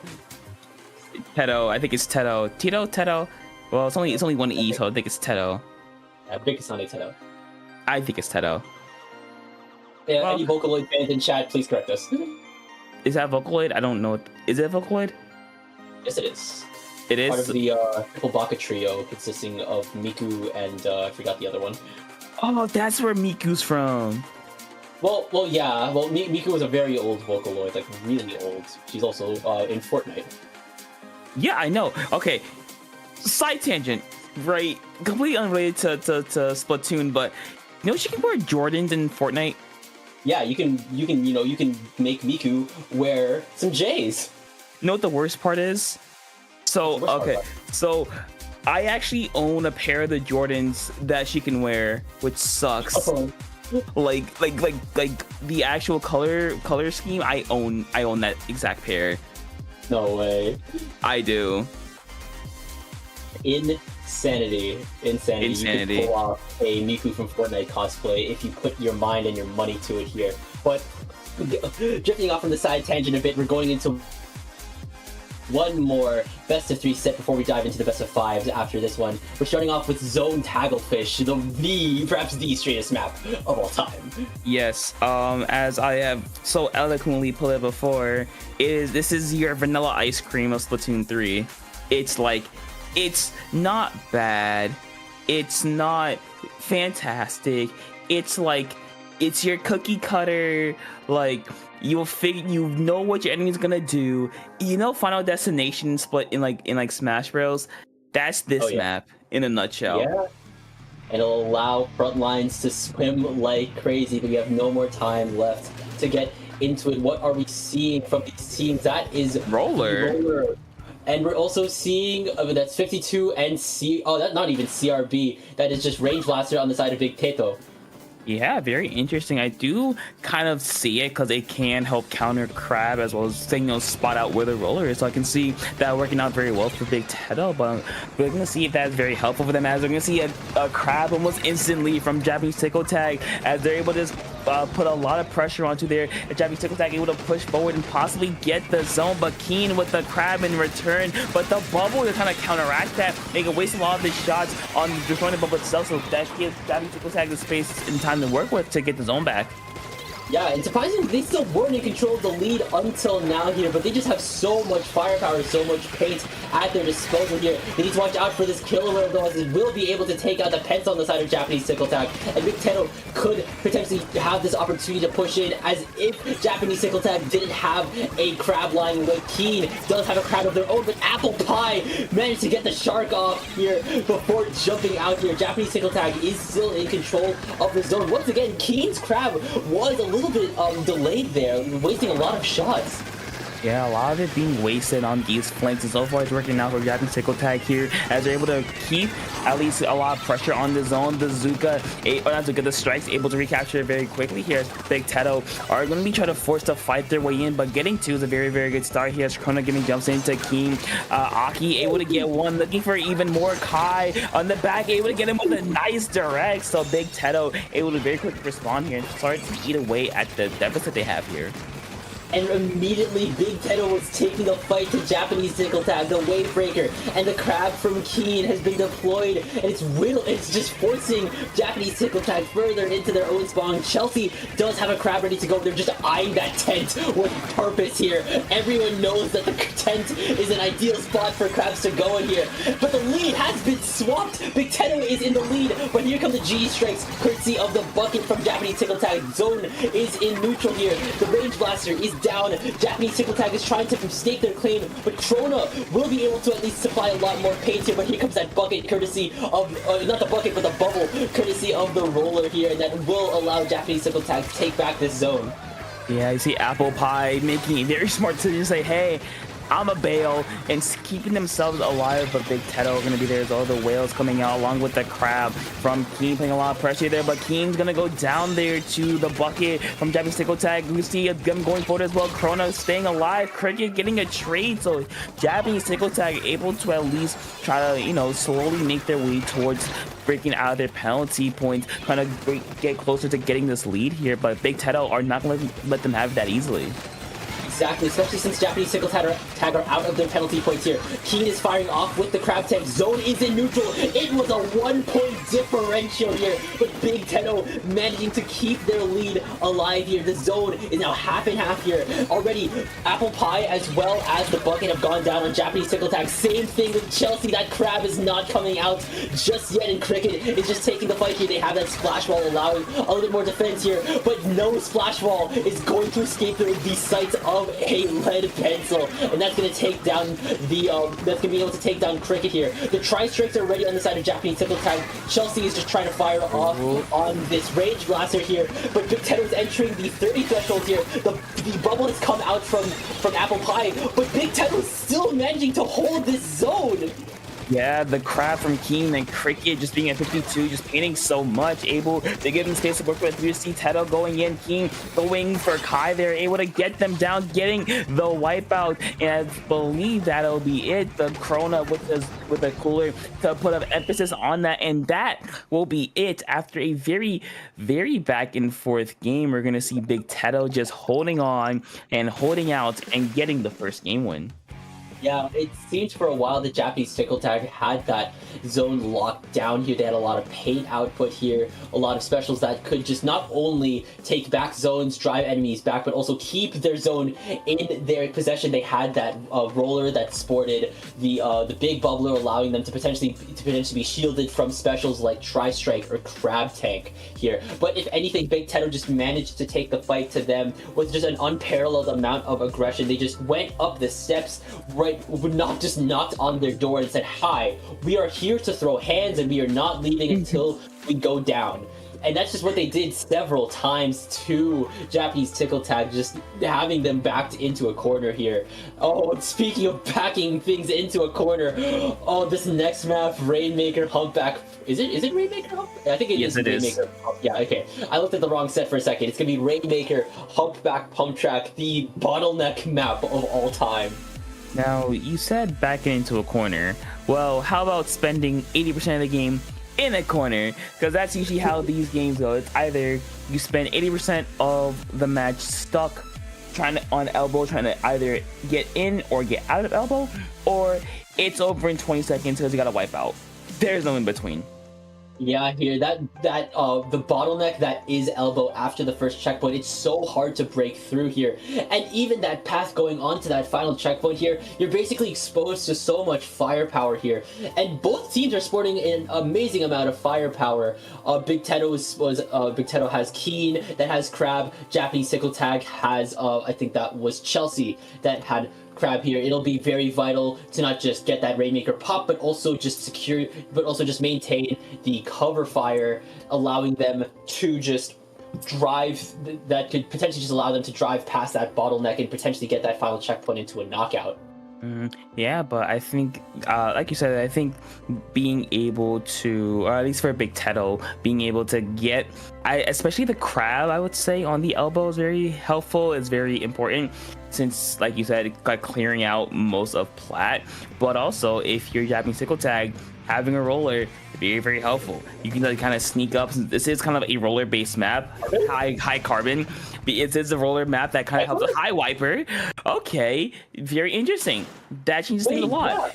A lot of very up close and personal weapons. You have the blaster which thrives, you have the wiper which thrives, you have the S plus that thrives, you have the carbon that thrives. These weapons that just are really good at manipulating these ledges here. Yeah, definitely. So here, just the perfect switch up for a brawly map like Humpback Pump Track. One further change was the Rage Blaster from before. I can't copyright that. Oh, Keen's hammer got canceled actually here. No hammer time just yet in Apple Pie. Doing what they were doing earlier, just lying in wait.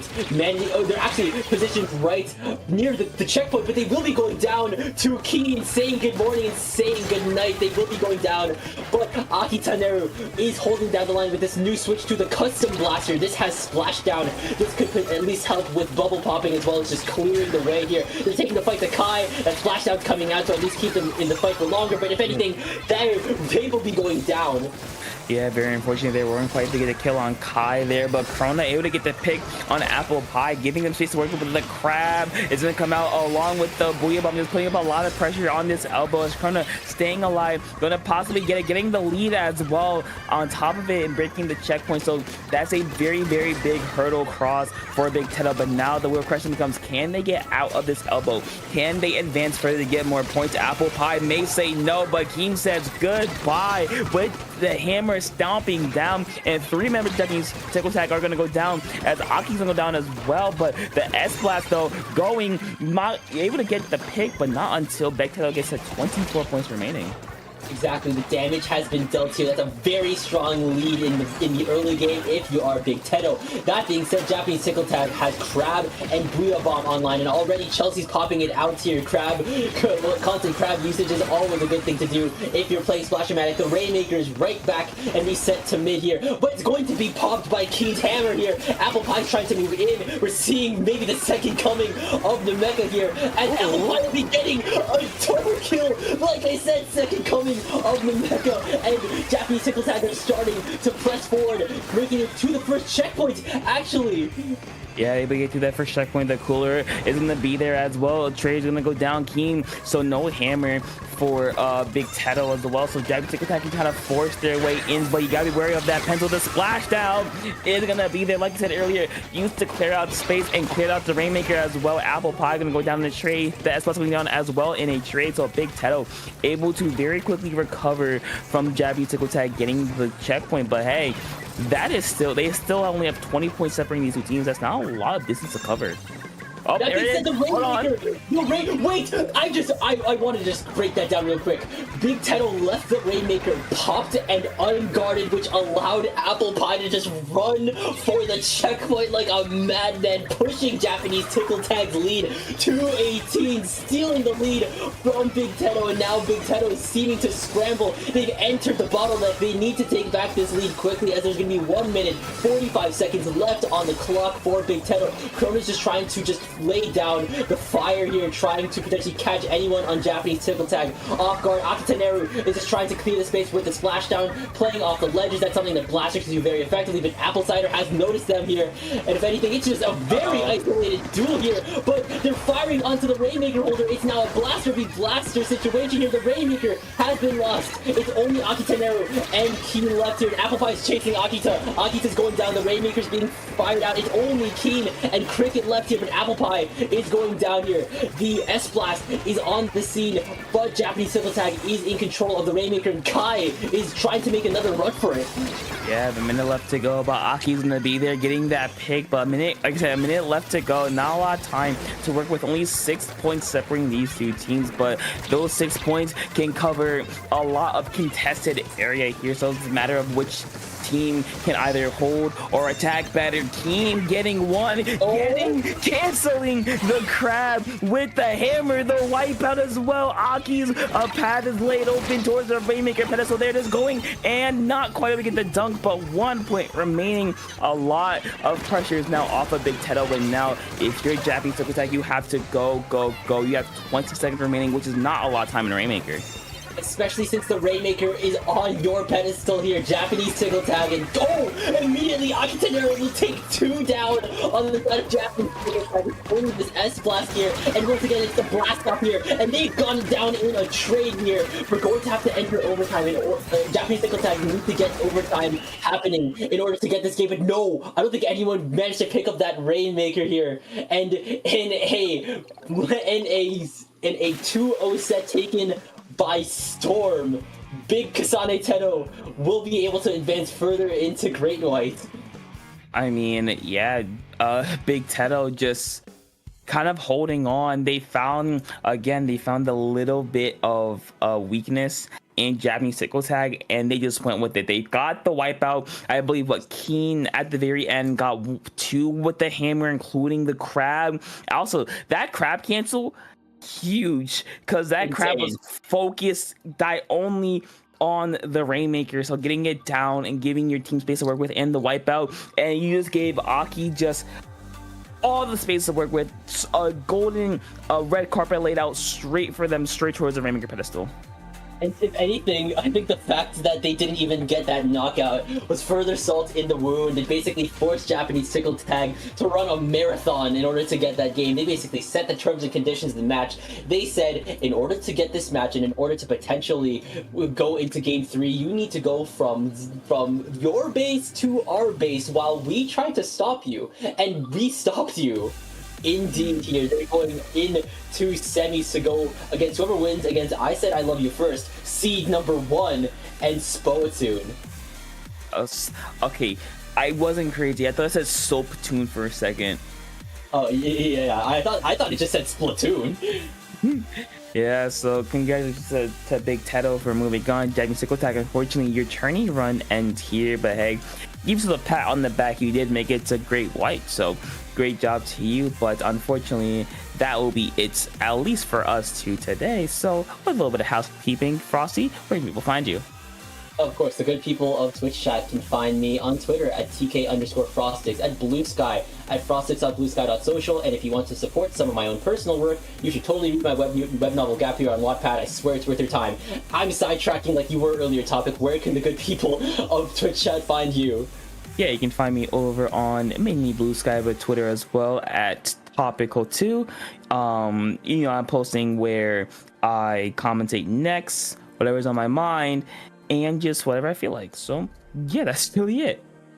So you're hearing from Jorion and SPF Dark next in semifinals of Top Cut. So of course, don't go anywhere. Swimmer Sync will be back with more heated action, but this will be it from me and Topic. So of course, stay tuned. Don't go anywhere. Stay frosty, man. What am I saying now? Stay frosty.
listening to Argo Fox's most played releases of 2015. On today's mix, we'll be featuring some of Argo Fox's iconic artists: Dr. Vox, Digital Math,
Get ready for the next battle, ladies and gentlemen, Zaydems and in between. My name is SPF Dog. We're coming at you live here at IPO to bring you yet another edition of SOS. But before I get too ahead of myself, though, I am joined by a very good friend of mine here tonight. Hi, I don't know who to be. Fine, I'll be Jackson. Hi. No, I'm just being Inkling. Hi. Yeah. Side art. Nah, you're fine. As you can see, we're using PGV active, so like, if you have like PGV active set up, technically you can be anyone you want, and I already have formals set from a long time ago because I know that this is the story. So yeah, there's the funny story. But yeah, hi Dork. It's been a while. It has been a while. I know you've been in the production trenches for the past few months at this point, and I think you've gone up on the mic set once or twice in the meantime. But now things are slowing down. How are you feeling at the end of this madness? Well, I still need to sleep. Like something like that. I don't know. I need to touch grass. But literally, yeah, you've been away for some time too with CCA, but. I really don't know. That's really like only you've been around for CTA and that's it. But yeah, we have a game. Mm-hmm, right? We do have a game. Yeah. Ooh. What? Wait. Okay.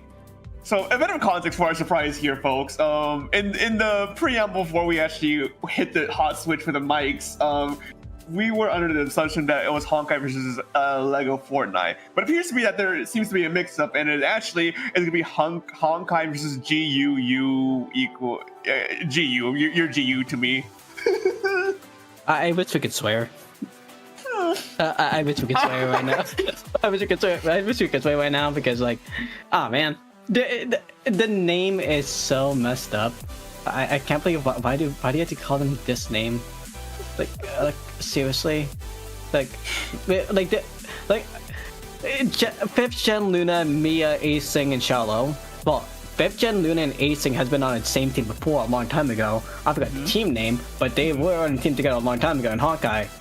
But you should have waited. Oh, you know, it's Octopi. Okay, we're calling them Octopi. Okay, we're calling you Octopi. Let's make this easier on ourselves. It's Octopi +3, and in Honkai, we already know Honkai.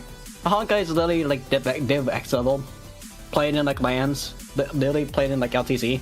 Like we already know them. They're finally coming back because it's summertime. Are they going to Gomo? No. They just exist. Like it's for real. But yeah, Dark. Since you haven't been in the high-low spirit that long, but you've just been playing games. Oh, why about you talk about the map?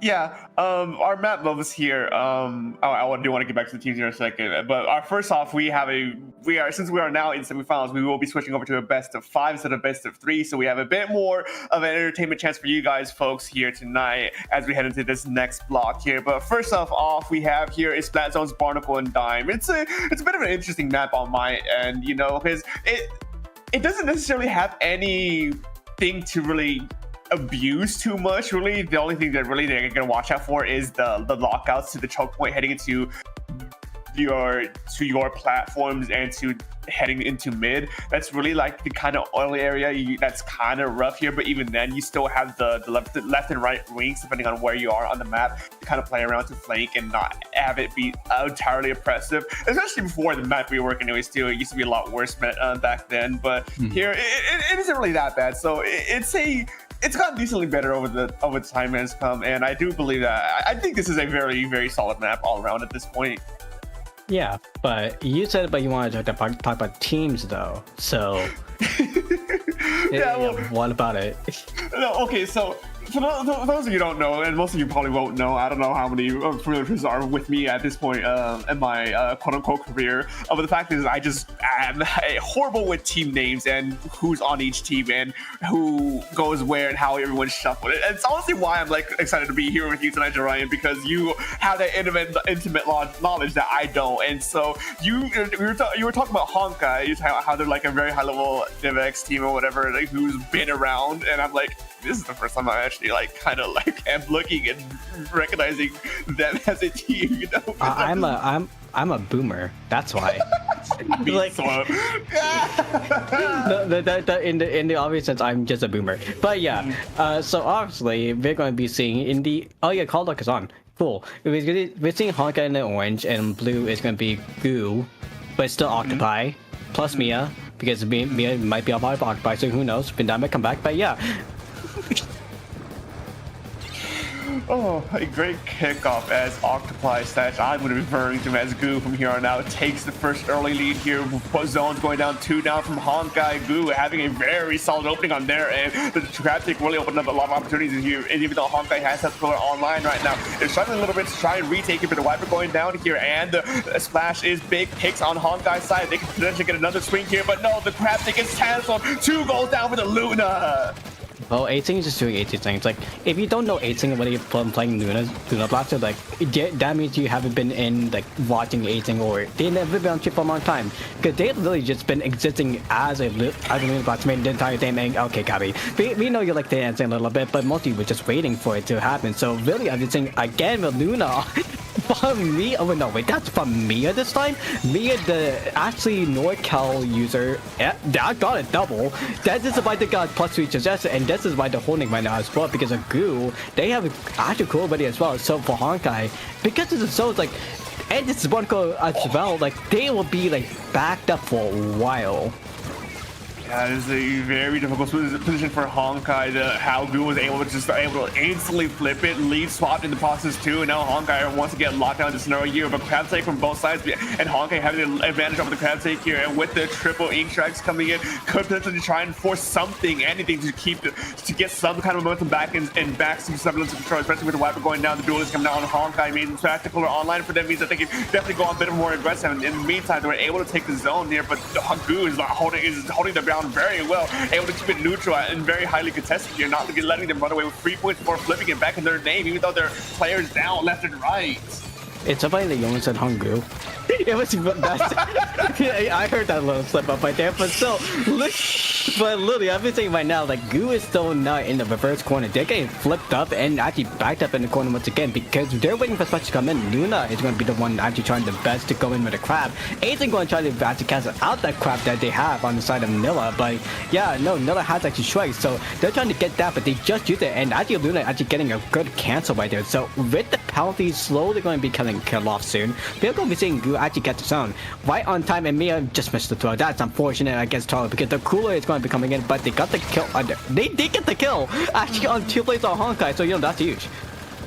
Yeah, a very good trade there from Goo. Now they're having control of the zone. They're looking to try and push Honkai back bit by bit, but in the madness of all day, Honkai manages to get the zone once again and just keeps that penalty on Goo's side, especially with Crab Take online. And once again here in mid, they're looking to try to keep this distraction game for as long as they can. It's just a constant back and forth trading between these two teams in terms of zones, in terms of picks, and it's just hard to actually say who's actually in the lead right now, even though Honkai is starting to chip away their penalty points here, getting closer and closer to getting through the penalty point. 3 goes down to Honkai. Goo is just trying to get this last player down. A delayed wipeout. Mia comes in and cleans up the fight.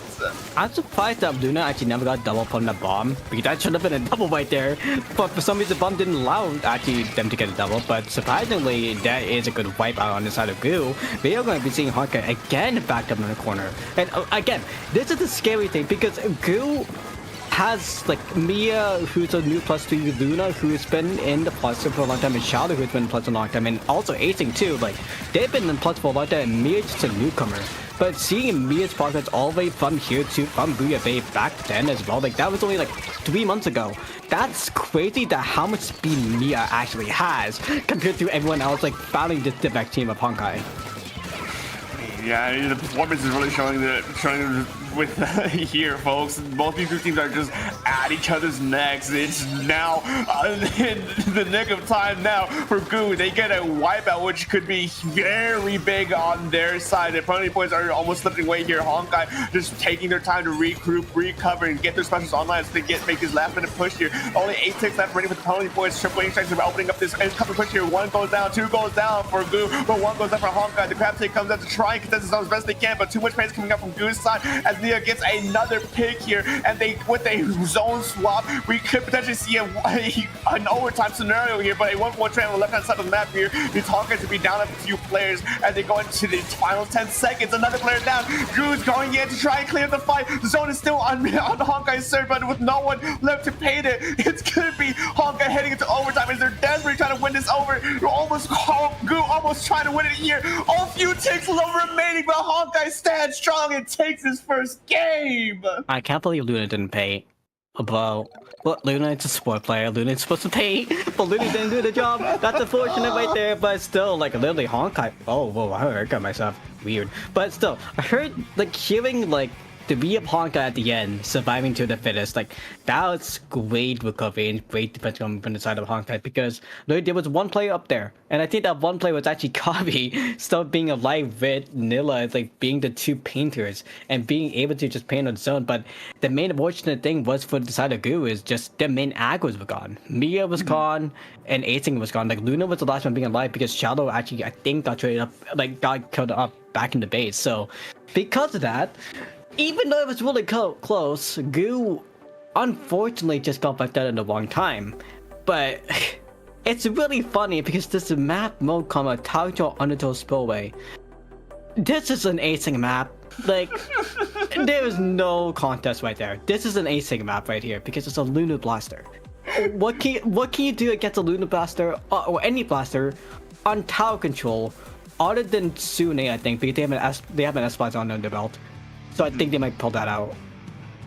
Yeah, as a blaster player myself, any blaster on this map can do a lot of damage here, and we once see here, even though there are a few changes from both sides, or at least on the side of Honkai anyways, we do see the Luna stay on the map, and it could prove to be a bit of a headache for Honkai if they don't know how to properly play it around it this time around. But with one of the first pick going to Honkai, boom, one down player, Acing just sharking here, trying to see if they can get one. No, unfortunately, it gets dogpiled as they go down.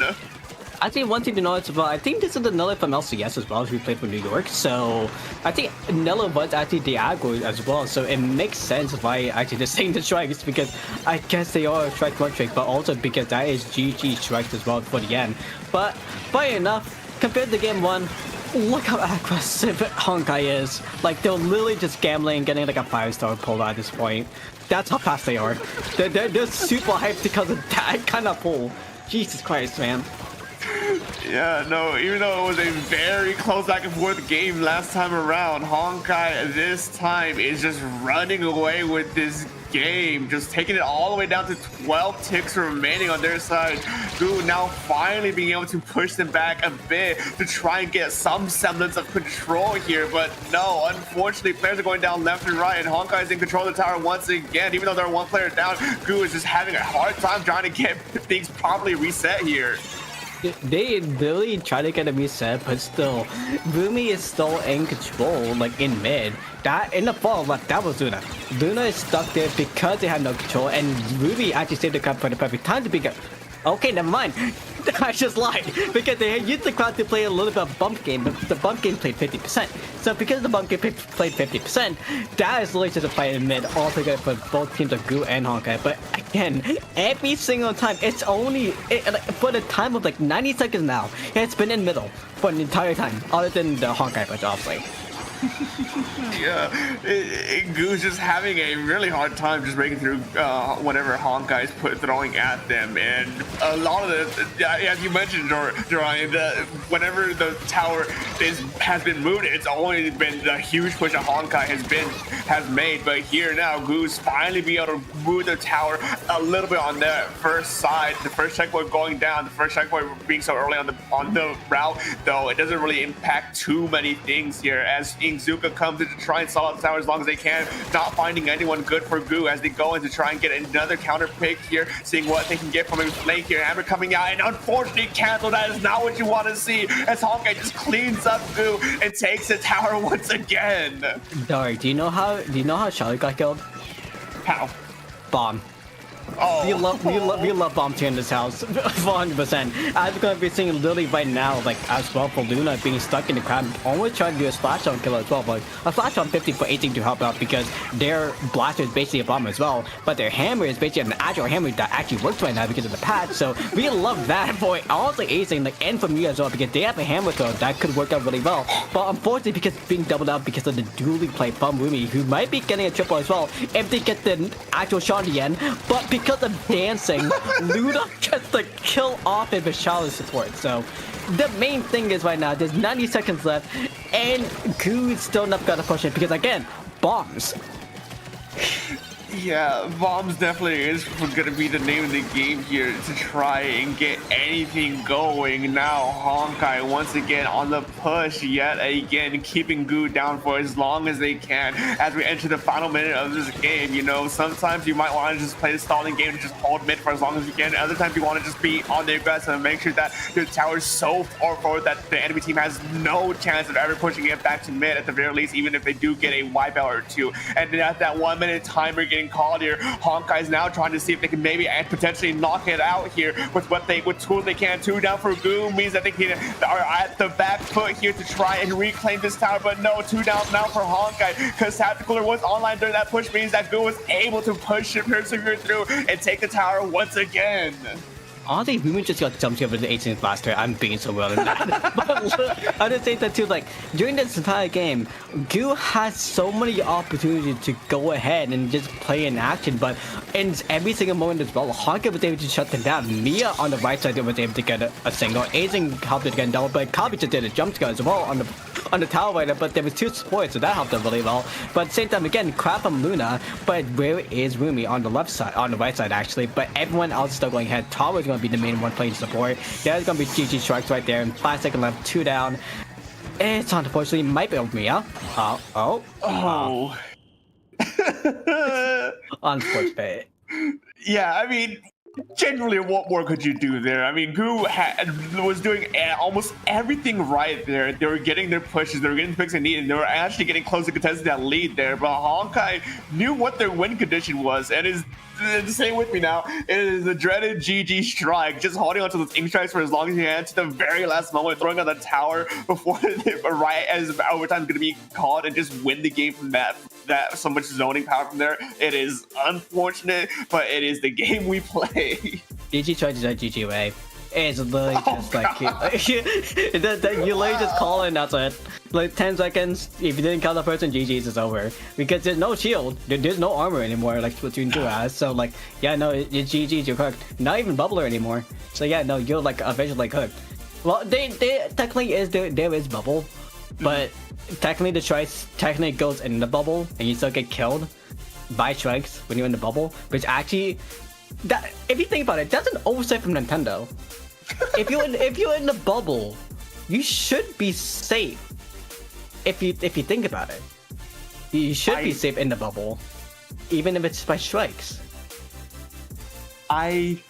The line of logic works out. I do agree on that point. I don't actually know how their interaction works. Honestly, I don't play with a lot of bubbles around in these days here, so I don't really have a chance to see exactly what the production is like with bubbles against ink strikes, and that might be a little bit of an exciting experiment I might have to do on this side, just trying to figure out exactly how that interaction works, because there's the scenario of the bubble being put over the ink strike. There's the scenario of the ink strike being put on top of the bubble, on the actual shoot part of it. It's weird, but because this game's weird, you can't really think of every scenario, and whatever it is. Anyways, Clan Blitz Museum d'Alfonsino, folks.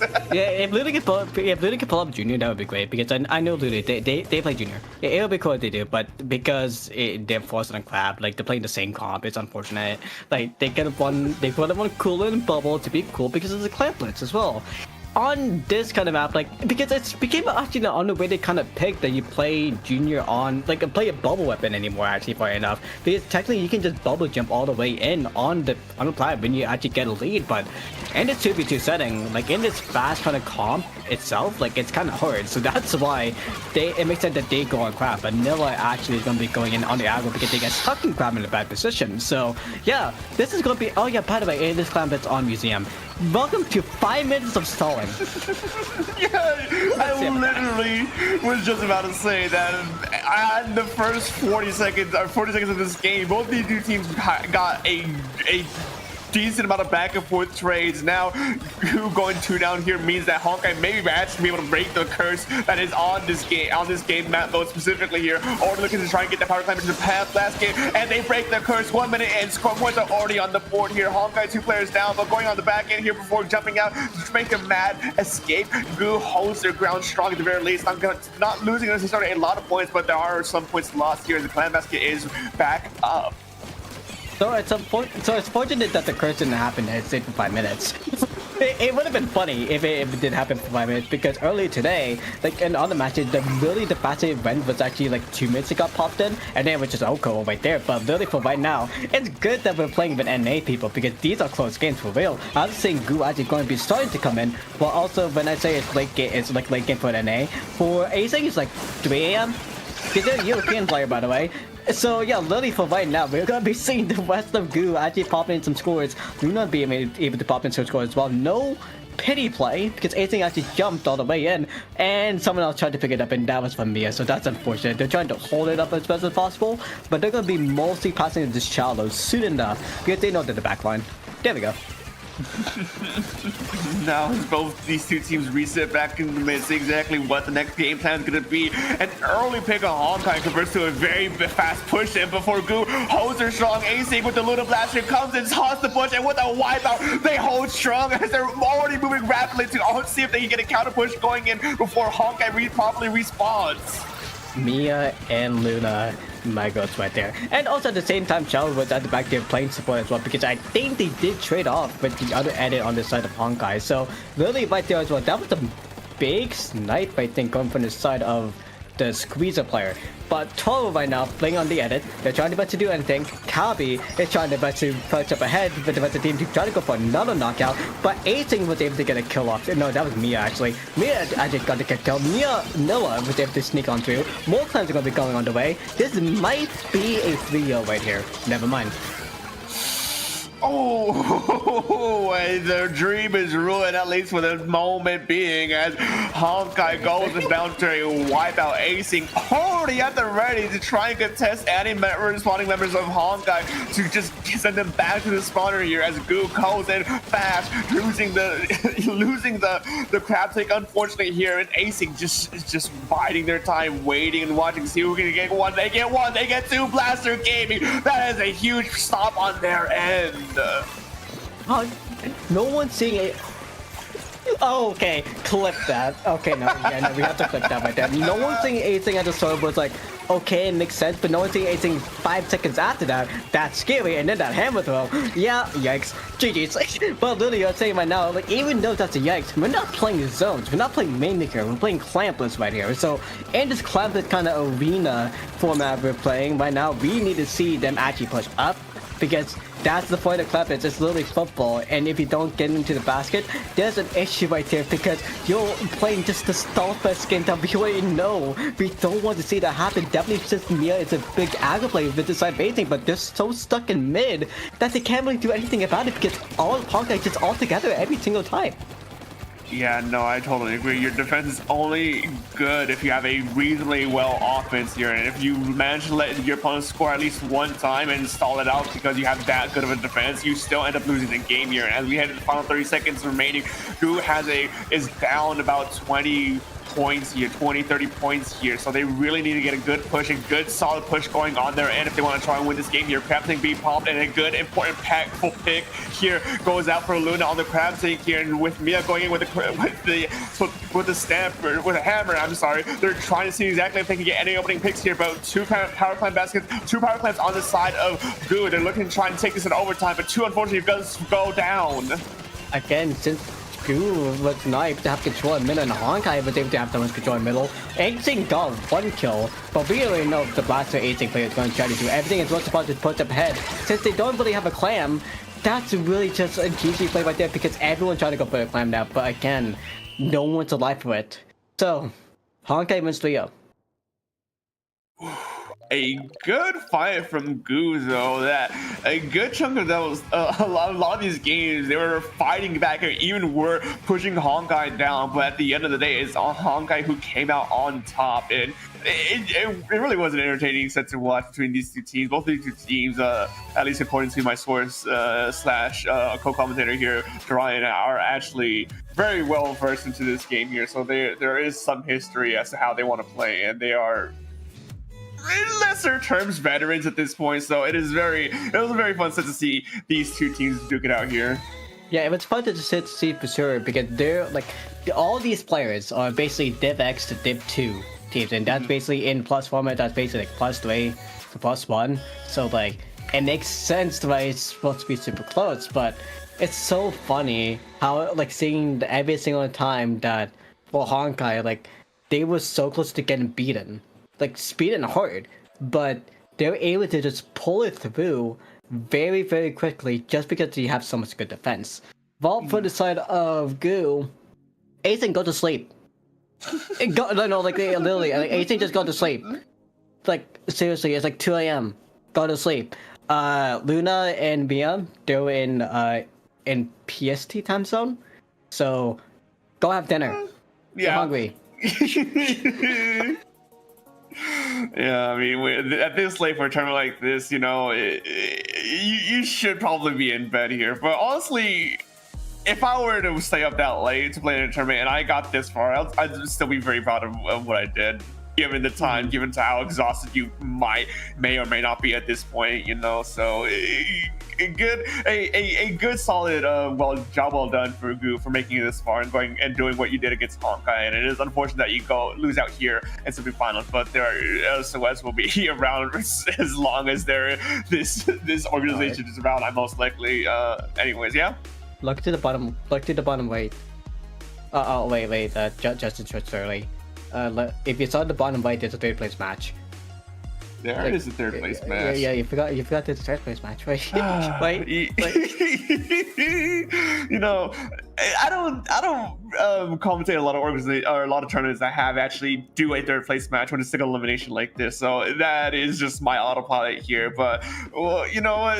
It looks like AC won't be going to sleep after all, unfortunately. Yep, unfortunately they're not gonna be going to sleep yet. But really, like, why not? They should be getting food, because we see I settle. You know what? We see Big Teto, and it's a beat. If you don't know Teto's a VTuber. It's not VTuber, but lied. Teto Vocaloid. You know, I was about to say that it's not VTuber Vocaloid, but they're almost the same thing. Honestly, it's so hard to type which one's a VTuber and which one's a Vocaloid, because all of them almost have the same deal. But Vocaloids is basically a voice genetics kind of application, while VTubers are actual models. So that's the difference there. But also, like, I'm not gonna say the other one because it's Hershey, and it's literally just Hershey. Because literally, like, if you want to know a little bit of tea. Yeah, go on. Paling Pool was today, and guess what happened with Hershey? So okay, now let me see the watches real quick for Hershey team. So it's Hershey, Liam, Chase, Buns, and Dylan. Hershey and Liam, well, Liam I think did play. They played Paling Pool earlier today. Guess what their name was? What? Guess. I'm gonna go out and say maybe something related to "I love you." No. You have 2 more guesses. No. Listen, I'm bad at these kinds of things, man. You have 2 more guesses. Big man. 1 more guess. You have 1 more guess. You'll be surprised. Small Teto. No. Listen, Nothing. No. It was literally nothing. They had a team name with 25 spaces just in their name, so it was literally nothing. And that's mostly the thing on Sunday. If you like listen to this or any of the staff hears this, make sure to fix that you can't have a team that's like literally nothing. So yeah. So why I'm not going to say the name of what they called, but I guess I should say I said I love you first. That's what the name is called. What happened earlier? because they had a team name of nothing, I just changed the name to whatever I wanted it to be. And you know what? Since they're here again, why not we just do the same thing again? Because it's funny enough, at the same time too, they got second place. So, yeah, why not we just do the same thing here again? And also, just at the same time too, big Teto with Teto, Goose is on our team. He's in that team as well. Goose is a part of Octopi. Why are they not playing together? That's kind of weird. But Quick is there too. Keen from New York is there. Also, Nami's there. That's cool. Also, Dark, there's something that we have like a obligation to say. Momocon.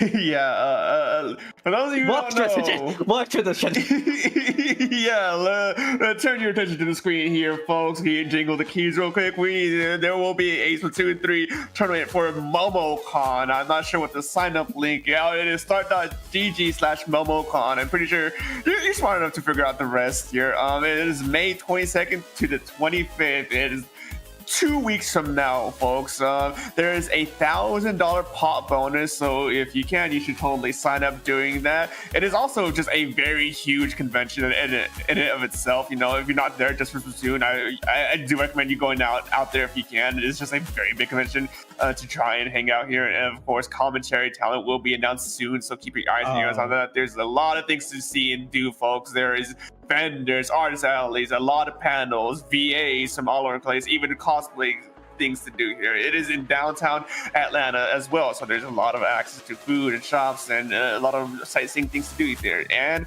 it's also easy access to the airport as well, so it's a good convenient location for a MomoCon. So if you can, go check it out if you have the time or money to go do the thing. Oh, here's the funny thing, actually. In your little obligation text, that's kind of a lie, because there is the commentators are already confirmed, by the way, for Splatoon. So yeah. So you kind of got baited there. It's your well-known commentators of Falco, who's newly added, Siren, Rissa, Aussie, Nox,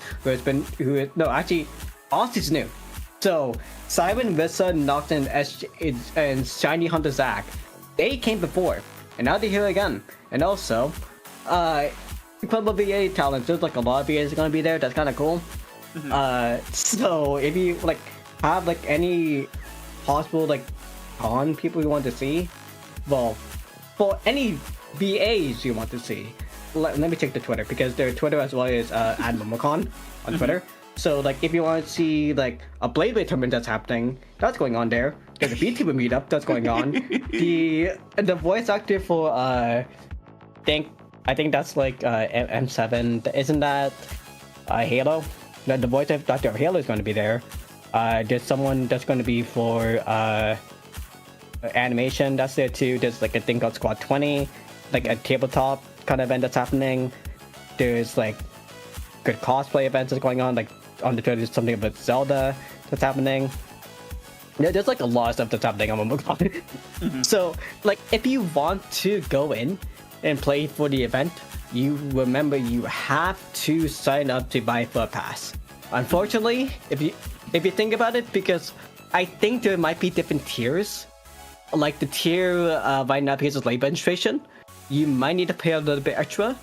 But if you know right now, just for transparency, the pass to actually get interest to get into the venue is $105 USD, just to be transparent on there. So it's worth it because it's a con. Like it's one of the big cons like in this whole thing. So that's like the good thing. It's in Atlanta. Like the other land you would go, like the other like big place you would go to for like that kind of convention event would be like PAX. So, and PAX is like isn't it here for a while. So another one was like Level Up. That was in April, like the end of April. So if you want to go to like a big con and you miss out on Level Up, go to MomoCon. It's gonna be a really good con. Yeah. Unfortunately, I can't go, but it's a really good con. Yeah, no, I mean, MomoCon, if genuinely I would have gone if I had the time to go, but recent movements and new work schedule makes it hard to try and go this year. But if genuinely like not while it takes induced ramble here, you should go. MomoCon has been around for as long as I remember being on the internet overall, which has been many years at this point, and I'll leave it at that. And so it's just a fun place to just, even not for the Splatoon community here, it's a fun place just to see exactly what's going on, because as Dorian just said, there's a lot that goes on there. But with that being said, I do believe that wraps up our mandatory MomoCon mention here as we head into another set. Not our grand final set just yet here, as there was a little bit of a late start to this set we're about to see here against I Said I Love You First versus Big Teto. And during our ramblings, they did manage to do their first game done, which I Said I Love You First did manage to win here as we head to game number 2, which is still going to be the same map list we saw here. So we're on Tower Control, Undertow Spillway. Yeah, so Tower Control, Undertow Spillway on... Okay. Wow. There is Hershey playing E-Leader, Yamo aka Yeti, that most likely exists now because as you saw on the wall screen, there's a Yeti name there. Yeah, that's Yamo. They are playing the Nautilus, and we're seeing a 52 guy who's playing a Range Blaster, and we're seeing a Slashing Machine, and the Big 2025. What? Yeah, that machine definitely is a surprising pick here. It's been played every year in here, but there's a reason why you don't see a lot of getting a lot of usage out of it. Because I think at this point in the game, in the current game, there's a lot of different weapons that just does the specific kinds of niches that does a bit better. So there's no really good reason to really run it too many times for such a mediocre weapon here, but it seems to be working at least a little bit as Big Teto is starting to get their own push going here. They do manage to go get a pick before unfortunately going down with 3 down for Big Teto. I Said I Love You First is now going to be at contesting the tower once again, see if they can get past this second checkpoint or at least contest it here. Yeah, well, it's funny that it's Keen playing the machine Neo. They play Decaf. That's kind of crazy why they don't play Decaf in this couple of Stamper. It might just because it might be tied, so it wouldn't make sense because of that, because Liam's playing Stamper right now. So yeah, it's interesting to see that the Kraken's gonna be playing by either Lily just as this gets called, and the Zip Cats from Liam's gonna be right as it gets called as well. But Lily, as we're gonna see on checkpoints, that's gonna be like a big discussion as we're gonna be seeing that Big Teto is going to be just stalled. Yeah, an attempt to push here does not end up too well as they're still unfortunately stuck at that first checkpoint. Finally being able to break free here, the Nautilus does try to go down, swinging in with the splashdown. It does take one player down with them here as both these two teams are just still fighting it out. Over control here in mid, over control of the tower. It's also being used left and right. These players are just fighting in the most strangest of places here on this right-hand corner side. Big Teto 2 players down as they take control of the tower once again, but only just contesting for a little bit longer is Yamal here coming in hot. Just shoots one player down from Big Teto and backs him immediately because they get potentially a second one here with the splash down.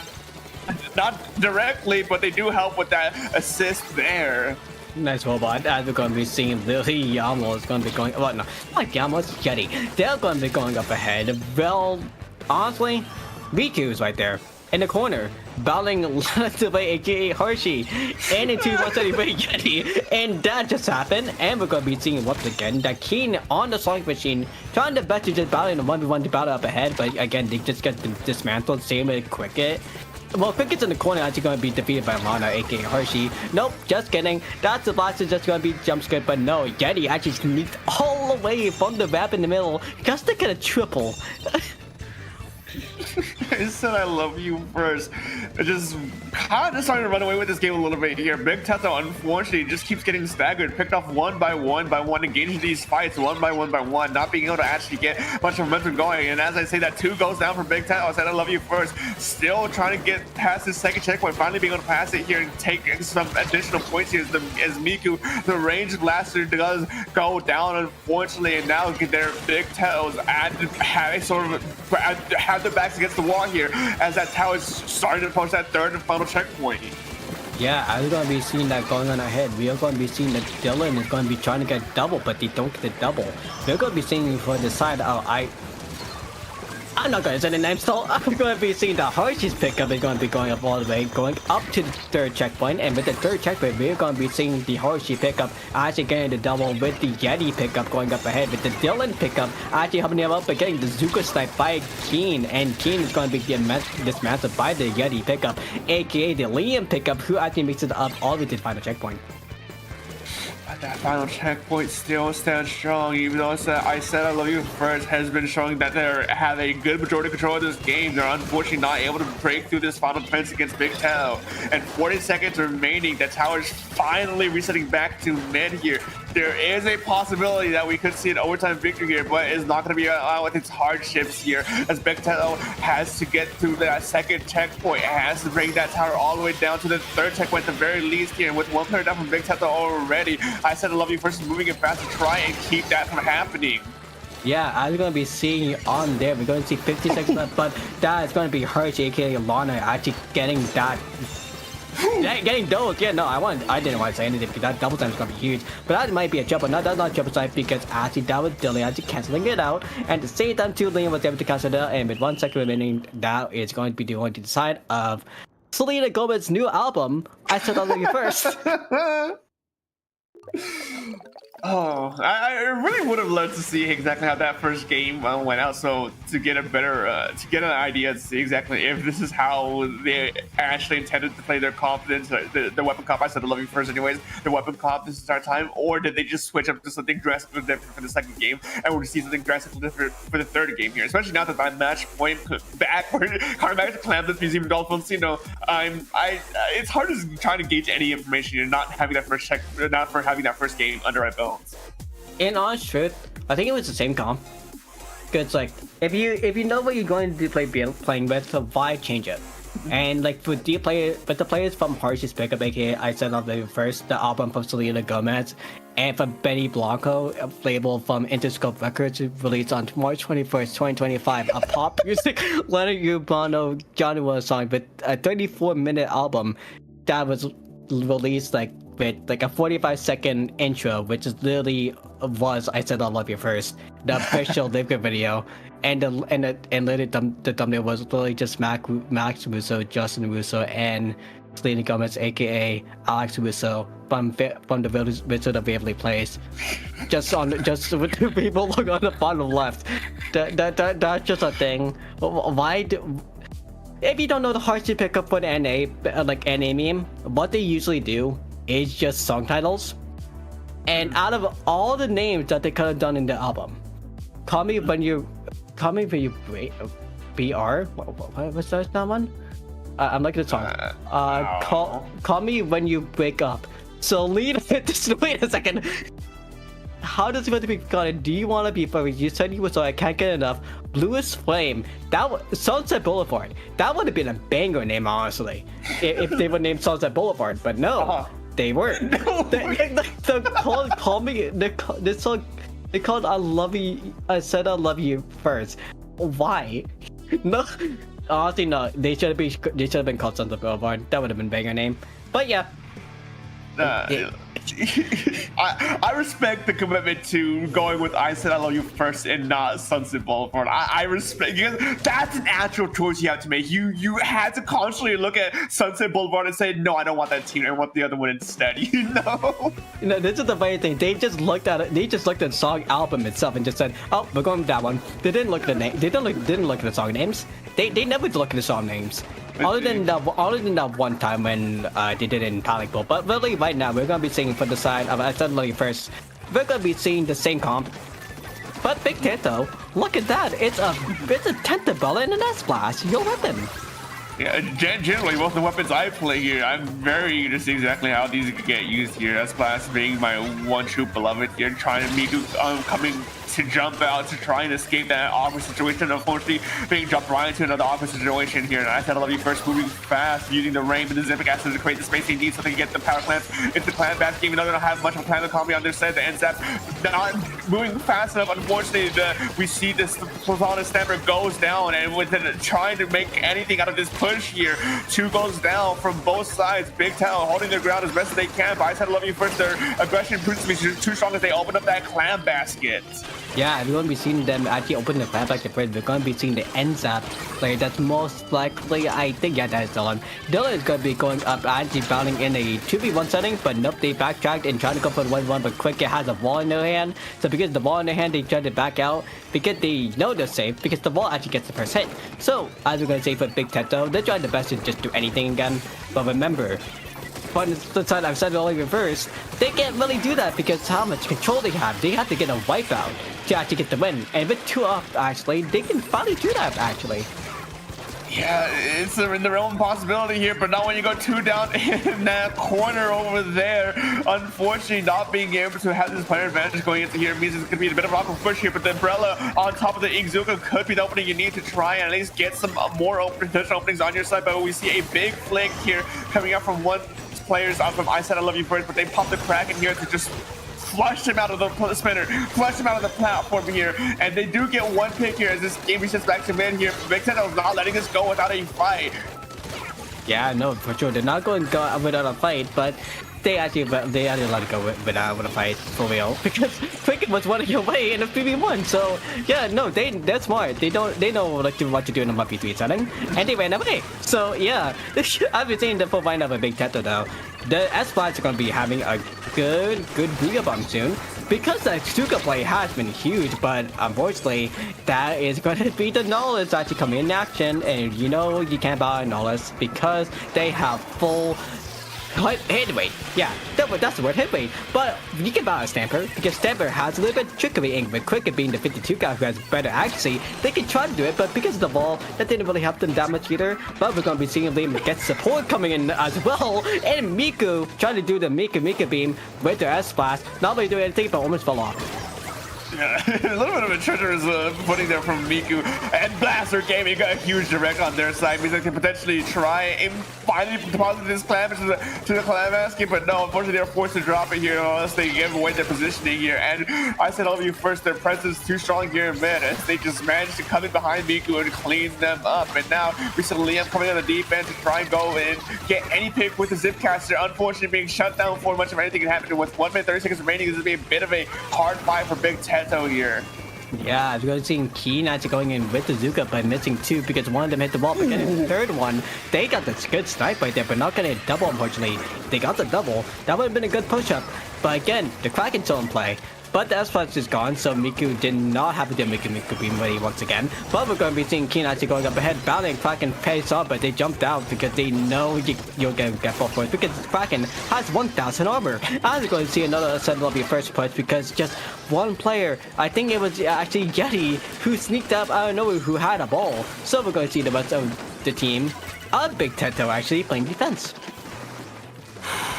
Yeah, it's a bit of a hard fought victory here as Big Tail just doing everything they can to maintain some semblance of control. But I said I love you first seems to always be at the right place at the right time every single time they try to want to get anything going here. And with 3 down from Big Tail, I said I love you first is getting able to open up that clam basket right away once again here. And you're gonna be able to get a big payout, a big cash out here as one does go down. But the Zipcaster going on the defense is trying to distract Big Tail as best they can. I said I love you first wanting to try and just potentially end this game here and now, playing it slow, playing it steady, doing the moves to try and juke out these shots here, but no, they do get flushed out eventually. And now 10 seconds remaining, there's a power clamp in Big Tail's position here, and we're going to be seeing an overtime scenario, but I don't think this overtime is going to be much of anything if they can't get past mid.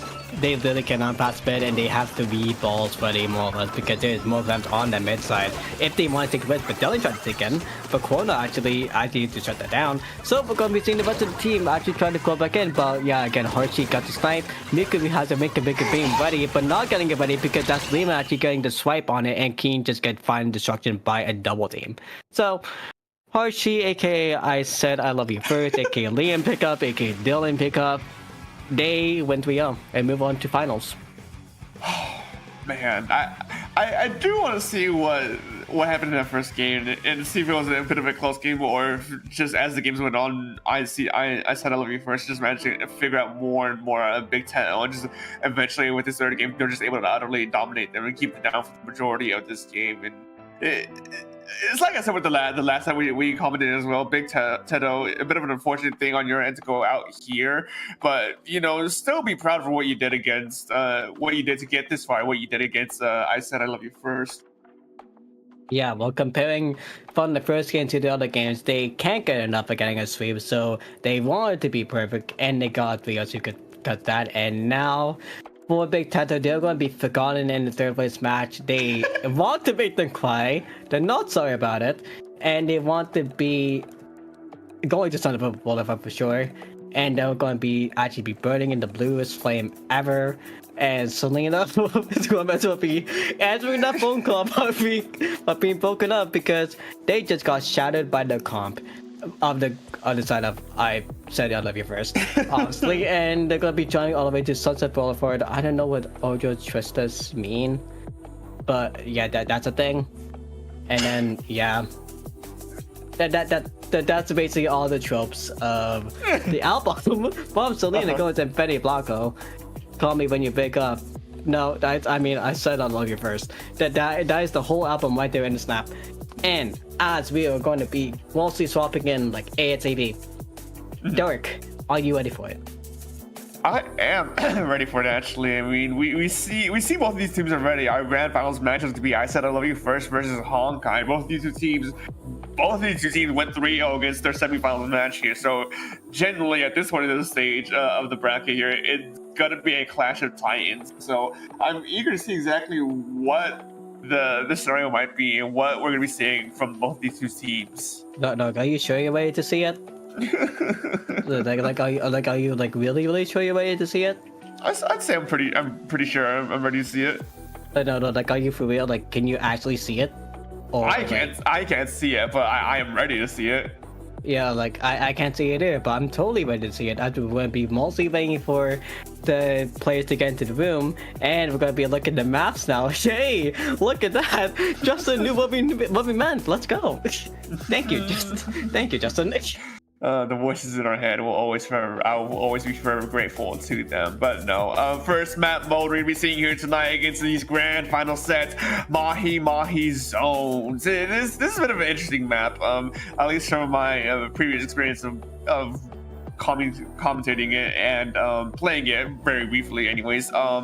Is typically the kind of typical trend that I see in this map mode specifically is that whoever can get the first solid hold on mid end of the zone really can genuinely just ride it out to the 60-point mark, get the first 40 points without too many issues, water level drops, and then the real map opens up and then the real fight actually begins.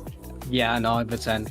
You really past the 51 mark, that's when you get the stream ready. Well, that's when you get the content ready. That's what I mean. You don't get the stream ready because the stream's already ready. The stream's already set.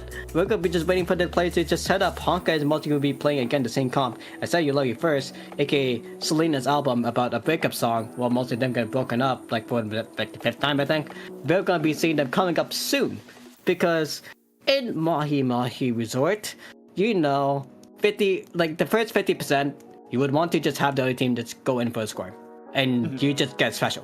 And then once you get special, that's when action happens. But the thing that sucks for the other team or for both teams, one's at 50% already. And since the other one's at 50% already, you kinda need to rush your own game. So I said I love you first. Maybe might be doing that. But they have an E leader. Honkai has a pencil. And they have like 3 aggro players.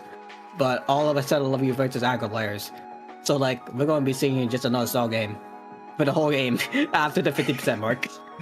Yeah, no, it's very interesting points you bring out here with both these team comps. I will say this, I would be shocked if there's like it's going to be a very low action, there's just not a lot of trades happening, but just a lot of like constant painting over one another, just playing it slow and steady. I don't think that's the kind of game we're in. Honestly, the kind of set we're going to be watching here. I think this will be a very high pace, high action. There's be constant back and forth trades being done, constant back and forth specials being thrown apart. I will put money that there's probably going to be a wall of like 2 ink strikes coming in at some point. Oh yeah, 100%. There's gonna be Inktrates, there's gonna be Crabs, there's gonna be Kraken. Well, unfortunately, there's not gonna be Kraken coming up again because King got eliminated to the third place match against Goo. Actually, no, here's a funny story. Second seed got eliminated by seed 7. Who's the second seed? Tenny, Kiowa. Who? Are they? What? Okay. Second place. So the second seed is a plus players of a pickup. Honkai got dropped down to seed 7 because of that. That should not happen. Honkai is honestly is a seed 2. As we're seeing right now, because Honkai made it up to the finals in a sweeping manner, honestly too. So like, damn, they're not playing Sundu as much anymore. that's what it says right now about them. But yeah, no, Honkai just knows what to do. They battled against them before. This is not the first rodeo. This is like maybe their like 5th rodeo. Honestly, I'm being so real. So yeah, we're gonna be seeing Game 5. Should be seeing Game 5. If we don't getting a good Game 5, that's gonna be interesting to see what happens. Yeah, I mean, with how both these two teams have played out this entire time, these past few sets, a Game 5 should be inevitable. But who knows? Maybe we're in for a surprise, and it's just gonna be an utter sweep for either Honkai or I said I love you first here. But we're gonna see exactly who can get the first ball, first momentum rolling on their side. Both these two teams playing it out, duking out mid, 2 down for Honkai. Because I said I love you first, gonna be able to get a good hold on mid here. And with a wipeout, I believe they're gonna be the ones who can cash in those first 40 points easy. Yeah, no, they're gonna get easy, but we know Honkai. Honkai is gonna be able to wait. Did Ruby just fall off the map? Oh my god, Ruby just fell off the map. Oh gosh. But again, remember, this is the first 50 seconds of the map. So after the first 50 seconds, this is when the game's gonna happen. But okay. Okay, this is scary. This is the time that now it's actually scary. Oh no.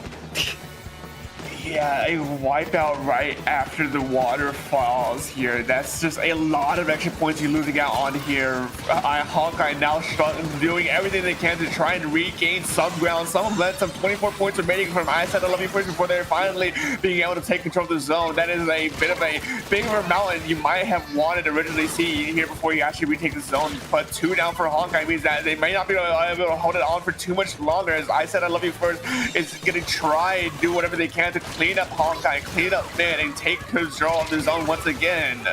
Yeah, they're going to take control of the zone once again, but again, for Honkai, like, even though they're at 82 points, they just need a little bit of time to warm up.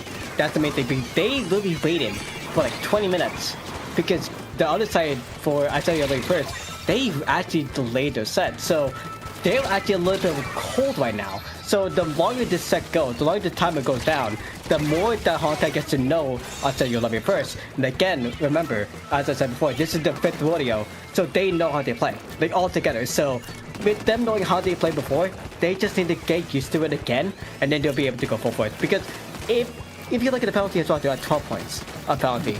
And if it's just 3 minutes, they have so much time to come back. And Nilla has strikes. So they're ready to come back when we remove the crab. Yeah, and we see Inkling coming up first on top of the crag. That's the big signal for Honkai to be able to move in and try and make something out of anything. A 3 down. I said I love you first. Honkai takes control of the zone, takes control of the man. Now the ones trying to push it forward to see if they can get locked. I said I love you first for as long as they can to try and run away with these as many points as they can. Honkai doing their best here, but one does unfortunately go down. And in the response, Inkling comes in, Inkstorm comes in, lights being back and forth throughout the map, and I said I love you first just quickly retakes the zone. They keep the zone again, but again, there is still the crab almost there for Honkai once again. So once Rumi pops the crab again, they're going to go full force once again. Nilla has almost strikes ready. They're at 40%, but they're going to be going all the way because, oh, wow, Yeti actually getting the sniper. That's actually huge for them, and with the weak down inside of Honkai as well. This might be going to the KO. Yeah, I don't see a good path forward here for Honkai. They don't have any specials ready. They already got picked out one, but as they're desperately trying to make a breakaway for this zone here, and a last-minute attempt to contest the zone actually goes to neutral after time is called. And unfortunately for them, Honkai does not get the chance to play it and potentially play it out at that point. As I said, I love you first, just managed to close the game here and now takes this first game in this set. Yeah, they take the first game. But honestly, like, this being the first game, it's kind of like crazy because Mahi is a steamboat kind of map. So now, like, with that out of the way, even though, like I said, Lovely First now has a set above them, like has a game above them, like a set above them, say, like if they're going to be, say, with the NSC finals, like they like won the turf war kind of setting in that format. Now we're actually going to the actual games. Columbus Umami Ruins, that could be a steam war as well, but it depends on how you play it. Because if you're scared, if you play scared, you're going to get steamrolled. That's just a general fact that most people know about. But if you're Honkai, you're not scared. We saw it happen like every single time. They tried to come back in. Fortunately, they get countered, but they are not scared to come back in. So this is their map to actually show it. And because it's Clamplets, remember, it's a Stallfest. So because it's a Stallfest, you're allowed to just make so many death, repeat, go into a Groundhog Day situation. But that's the main thing. It is a Groundhog Day situation for Hamlets on Umami Ruins, because the map is so small as well. So I'm really excited to see the Honkai, with the comp that they have as well, they're going to be ready to come back in as an underdog. Yeah, no, I agree. And the other thing too with this map specifically is that there is a decent amount of ways to get around what the most people might think of as the main choke point, that ramp heading down to mid and into that just middle pedestal. That area tends to be a bit of a lockout zone for most teams, so trying to force your way through that doesn't really seem to just work out most of the time. So you have to use the side routes to really try and navigate yourself around that specific area. So this trying to get through that choke / lockout area is a lot easier in this game, or in this map specifically, than it was in the last game, what we saw in Mahi Mahi, because Mahi Mahi being Mahi Mahi, there's only somewhere you can go because everything else is just water, right? Yeah. But there's a bit more wiggle room here, and I think that could definitely be Honkai's advantage going into the second game. Yeah, 100%. But honestly, like, going back to what I said earlier about Honkai, like, being an underdog, remember, like Dork, you're still in college, right? Or you know about the collegiate scene, right? Yeah. College is finished, right? Like, classes are done? They're starting to finish. They're starting to finish. Yeah. And a lot of these people are in classes. So you know what's coming up, right? What is coming up? Oh, The finals. summertime. Finals, summertime. Yeah, So, yeah. We're not going to be. This is not the last time we get to see a Honkai. Honkai is coming back. You bet you know that. So we're going to see Honkai's revival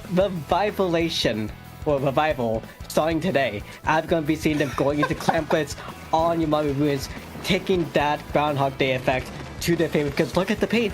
Don't really have more aggressive paint than I said you'll love you first right now, but unfortunately it can cut off, but you still have a lot of paint advantages.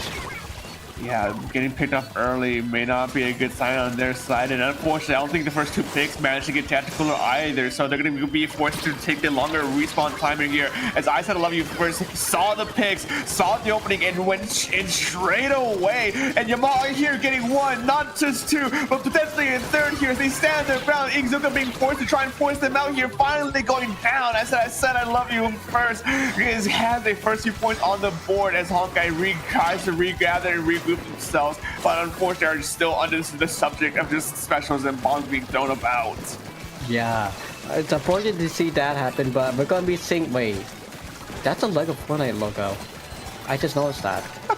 when did they come in? That's new. But okay, as we're gonna be seeing as well right now, 2 down inside of Honkai once again, but we're gonna be seeing 2 down inside of Australia Love You First as well. So that's gonna be a bomb up going from Rumi. So it's a chance to come back up. Again, Pamphlets, It's a stall fest. One clam got in, 1 point extra point got in, so that's why it's at 11. Gives us a ball and a clam. But literally right now, once we see the continuation of people going down on the team, I'll tell you what first. And then strike coming up from Nilla, but unfortunately gets traded by Yeti. We're gonna be seeing Rumi get the trade off, get the kill as well. 3 people being stacked together. We just need to try to kill him off, or Zuga to kill him off as well. We're gonna be going all the way in and see Honkai get gobbled as well. So Yeti's gonna be jumping in soon. And I said before to sneak and gets the ball in. In the midst of the chaos, I said I love you first went around the main fight in mid here and set themselves up to not only get the power clamp open with just a the basket open with a power clamp, they are able to get a huge cash in on top of it too, taking the points all the way down to 21 before Honkai is able to try and attempt to recover a few things here. And I said all of you first is still swinging, still fighting here on their side of the map before finally going down, and the damage has already been done. 18 points remaining on their side. Honkai is not in a good position here, and we're just getting to the halfway point. That is 18 points left on the side of the first. Okay, I was gonna see from Honkai as well. Taro is gonna be trying to be defensive as possible, but again, that's Haruchi a lot of the way being able to just come back in, get the cleanse and sneaking in. Liam's play is shot now. Wait a second. When did that happen as well? Wait, that is an interesting play that happened, but it helped them so much. So Hawkeye's not able to score at all because of that too, because they just noticed that for the side of Cellular Verse, they had equal aggro power, so they decided, no, let's go and scrap our comp and just be super aggro, and that's what this is now for them. So wow, okay. Along the way, aka Heart is going to get another ball in, but they're going to be just sneaking through. But that's 4-3 up on the side of Honkai, and unfortunately, it's going to be stalled out once again. Yeah, it's kind of a hard place to try and push through, as I mentioned earlier. That's a very prominent choke point to try and break through. One as an attacker, two as a defender. So it's a bit of a double-edged sword on either given side here. Now Honkai, unfortunately, losing players once again. The Ink Storm coming in to create the space they need. I said I love you first takes the power clamp into the basket and is able to break through their penalty points, taking it down even a little bit further, only getting 3 additional points this time around. They're slowly and steadily winning this race here. Honkai needs to really do something drastic, a huge swing here if they want to try and get some semblance of control in this game again.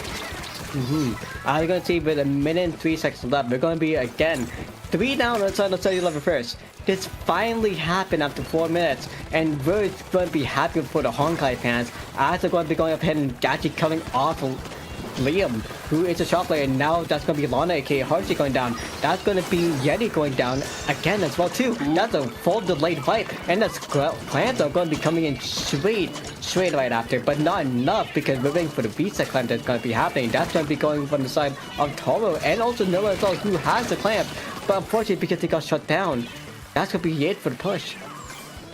I mean, all things considered, taking it down to 29 points and your first single push is a very good start to try and get semblance of control here. But with only 20 seconds remaining, I don't know if it's going to be worth it be enough here at the end of it, folks, as we head into the final 10 seconds. There is a power clamp on the side of I Said I Love You First, but not on the side of Honkai. And as these players are getting down, picked off one by one, they break away to get to that power clamp and open it wide up. I don't believe we'll see an overtime here as I Said I Love You First takes the second game.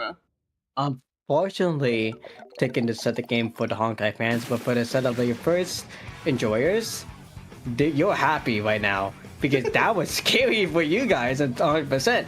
Because literally just one more ball or just with Nilla actually getting the clamps in. If they got the clamps in, that would have been literally a scary moment for the teams of I Said You Love You First. But they were able to play defense. They were able to stop them right in time. Right literally before the refresh happened.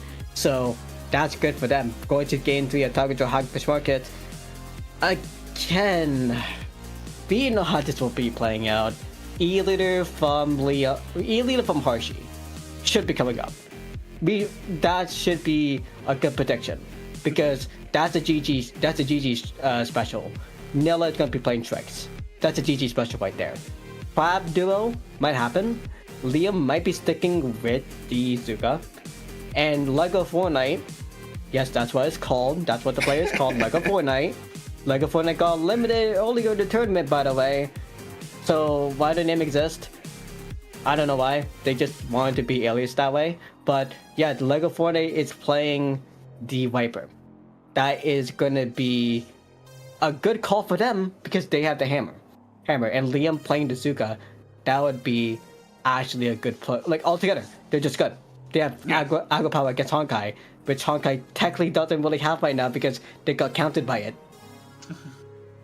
Yeah, it's a very interesting position right now. Honkai really. I wonder what the game plan or what they might be discussing here now, because you're sitting at a match point against I Said I Love You First, who these past 2 games have been a very tough matchup for you for a majority of this games. And even though, yeah, you do manage to get a few good swings, and yeah, you do manage to get a few big points cashed in on your side, there's just something that they're doing that you're not able to keep up here. And then heading into game number 3, I'm interested to see if there might be like any major switches on their side to try and shake things up here. There we do see the Nilla changes from shot, and Liam changes slosher.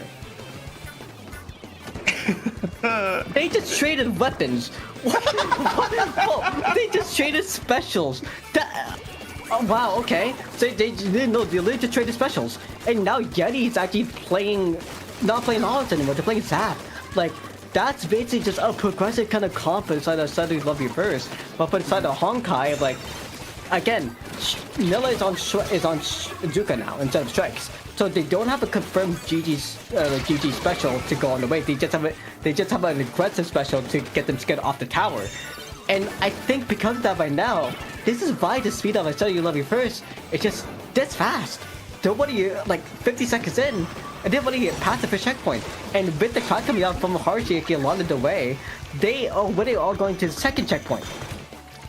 Yeah, it's looking pretty Texan for I Said I Love You First here. They know exactly how they want to play, what they want to do, where Honkai is probably going to be here with a beautiful throw from Fortnite here. Means that this momentum is not going to be stopping anytime soon. I Said I Love You First already at that final checkpoint, past the second checkpoint. We're at the point of no return where things get very hard to come back from. Honkai, though, manages to stand their ground, manages to claim up I Said I Love You First, and makes his tower to try and push it back to mid as fast as they can. They're going to try to as much as they can, but with actually Nilla going down and Rumi didn't get the tag. Rumi heard the tag, but didn't know they were there because that person's there. I forgot who it is, but because that player is there, they can still sneak. Or they just mostly distracted, but no, they fired a knife. It's like a Fortnite. They came out of the loop, but they got countered by the Kraken. Well, maybe not the Kraken, by another player. So it was a trade-off. But I'm saying right now, again, I Said You Love It First. It's going to be going on in the tower once again. Hobby trying to go off in a 2v1 situation, but Nilla actually helping out, and he win in that 2v1 situation, turning to a 2v2 situation, turning to another 2v2 situation. Now Liam is going to be falling back all the way to the end, and Tower is going to be alive in the middle section as well too. Yeah, and even though there was an early, not a bit of early, but a bit of a good momentum swing for I Said I Love You First, Honkai was able to at least get the tower back under their control, but in the midst of all that, a wipeout unfortunately comes to Honkai as I Said I Love You First takes control of the tower, is moving in fast, and is just wanting to try and end this game here and now. Tactical are online for them, means that they can absolutely go on the offense without too many repercussions here. A 1-for-1 trade from both these two teams as both sides are just desperately fighting it out for this tower, but Honkai not being able to keep up with the momentum. That tower is slowly pushing forward, but unfortunately it get pushed off.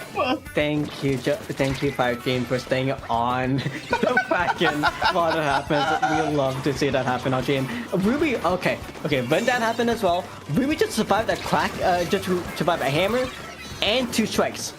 We saw that at camp as well. How? That is like a 1 in 1 billion chance that could happen because Rumi would get damaged, but the shield of jumping just survived Rumi to get escape, and because of that, they have Agua Power now to actually come back ahead, but because of the jump that's going in, they had a 50% chance to actually come in, and Noah had a lucky shot right there because of the Zuka, and now again, they have aggressive power, but it's 90 seconds left. They need to keep going. at this point in the game, things are starting to look a little bit better for Honkai. 3 down for I Said I Love You First. The only player standing is that E-Leader, which could be a blessing or a curse, depending on how you want to look at it here, as they're at that first checkpoint. They're going to get through this first checkpoint without too many issues. 2 down for I Said I Love You First. This is starting to look really good for Honkai, as they have Tactical online. The Kraken comes out to try and push them off the tower, but with the tower knockback, it's going to be a curse on their side as they get knocked off of the map once again. 1 minute remaining, and I Said I Love You First is down 2 players once again. They're starting to get staggered here as Honkai's past is getting ready to get to the second checkpoint. This is cinema, honestly. That shit that it fell off the tower twice because of Kraken. We let Kraken bounce back, and what we love even more right now is seeing the we're seeing that Honkai is able to get we were gonna love the Honkai was going to be able to come up, actually getting a 2-0 lead in player count and able to go to the second checkpoint, maybe to the last checkpoint, but unfortunately, because of that single moment, Liam and Yeti was able to get a double, get a triple off the team of Honkai. And in the corner as well, Liam was able to get Rumi on the side. So with 20 seconds left and the GG twist coming out now, I think it's about to say that I Said I Love You First is going to be your champions of 187 as to us. It's very likely on this side, but it's still not over. He's just well, maybe it is over just yes. 2 goes down, 3 goes down for Honkai. A bit of a split up. I Said I Love You First exactly knows how to play this, and I Said I Love You First takes this game 3 over Honkai, crowning them your great white champions for they are swimmers sink 187. Yeah, the SOS minutes of 187 is one again. The Hershey pickup. So GG's to them. How many wins is that for Hershey now? Let's try to find it out. you would know better than I do, but as you are figuring out, checking your sources, citing your sources, a big shout out to everyone who came out today, though, making it as far as you can. I Said I Love You First. Huge congratulations to you for winning today's SOS, or this week's SOS Honkai. Unfortunately, you were close, but I Said I Love You First just proved to be too dominant this week around, but we'll probably see this get run again and again and again, so you still have always additional chances to try and run it back and claim your rightful throne here. Yep, that is 100% true for Honkai. Again, Honkai got failed this SOS, but remember, summer is now around the corner. Honkai has students that's in college. But now that summer's happening, wait until Riptide comes. They're going to be grinding it up, and it's going to be really close sets by the time it's the summer hits.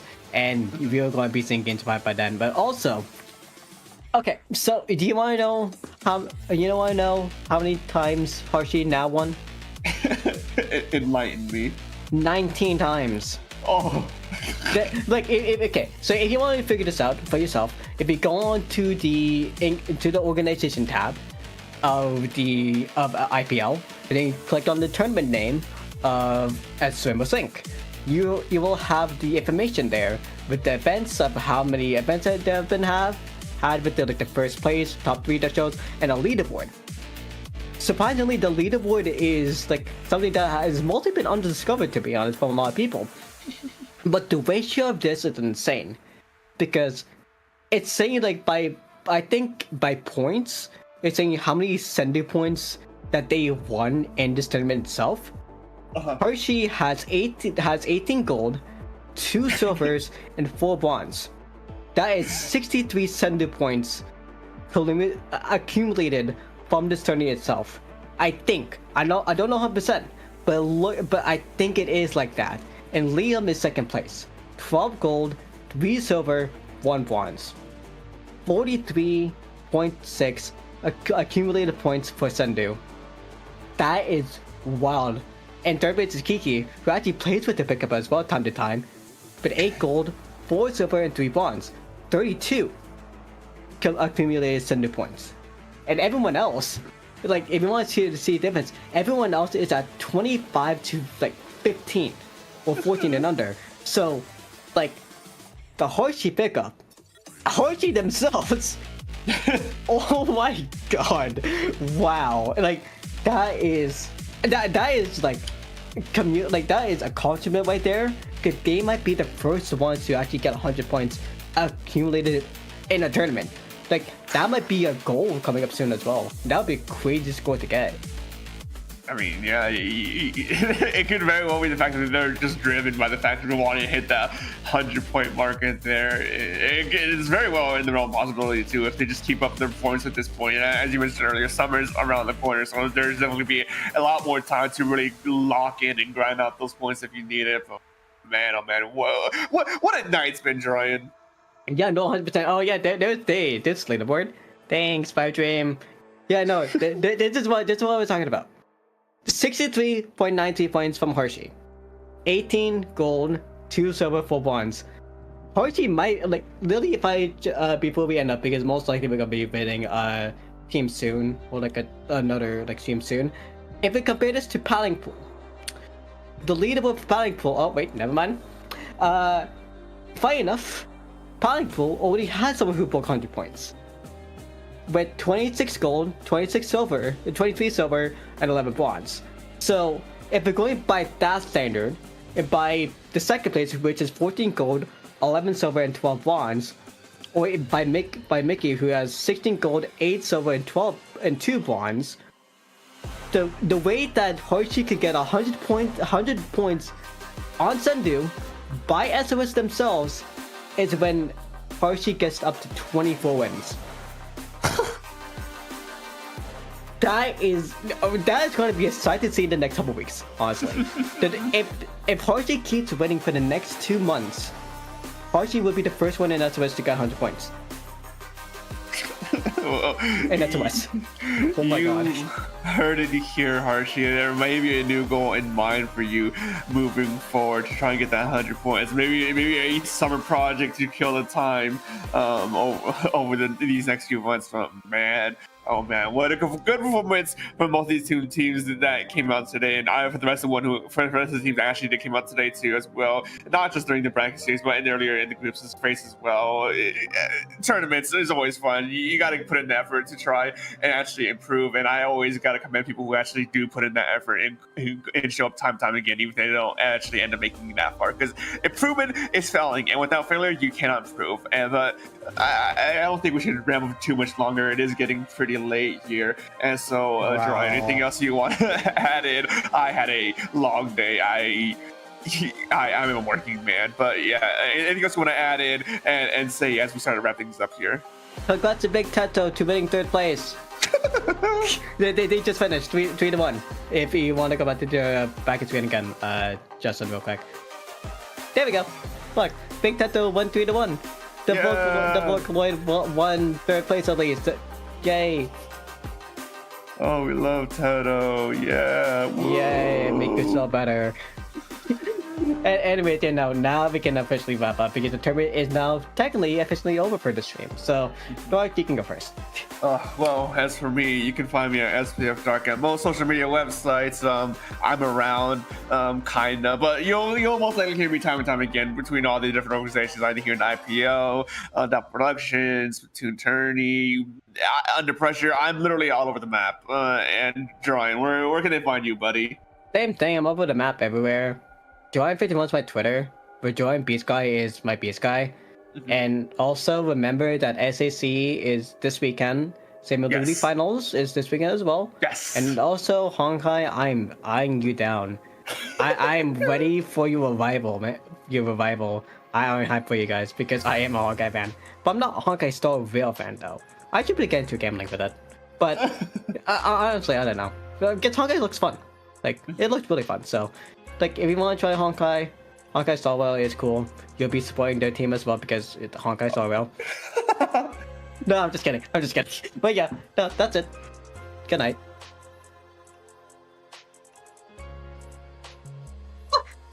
Yep.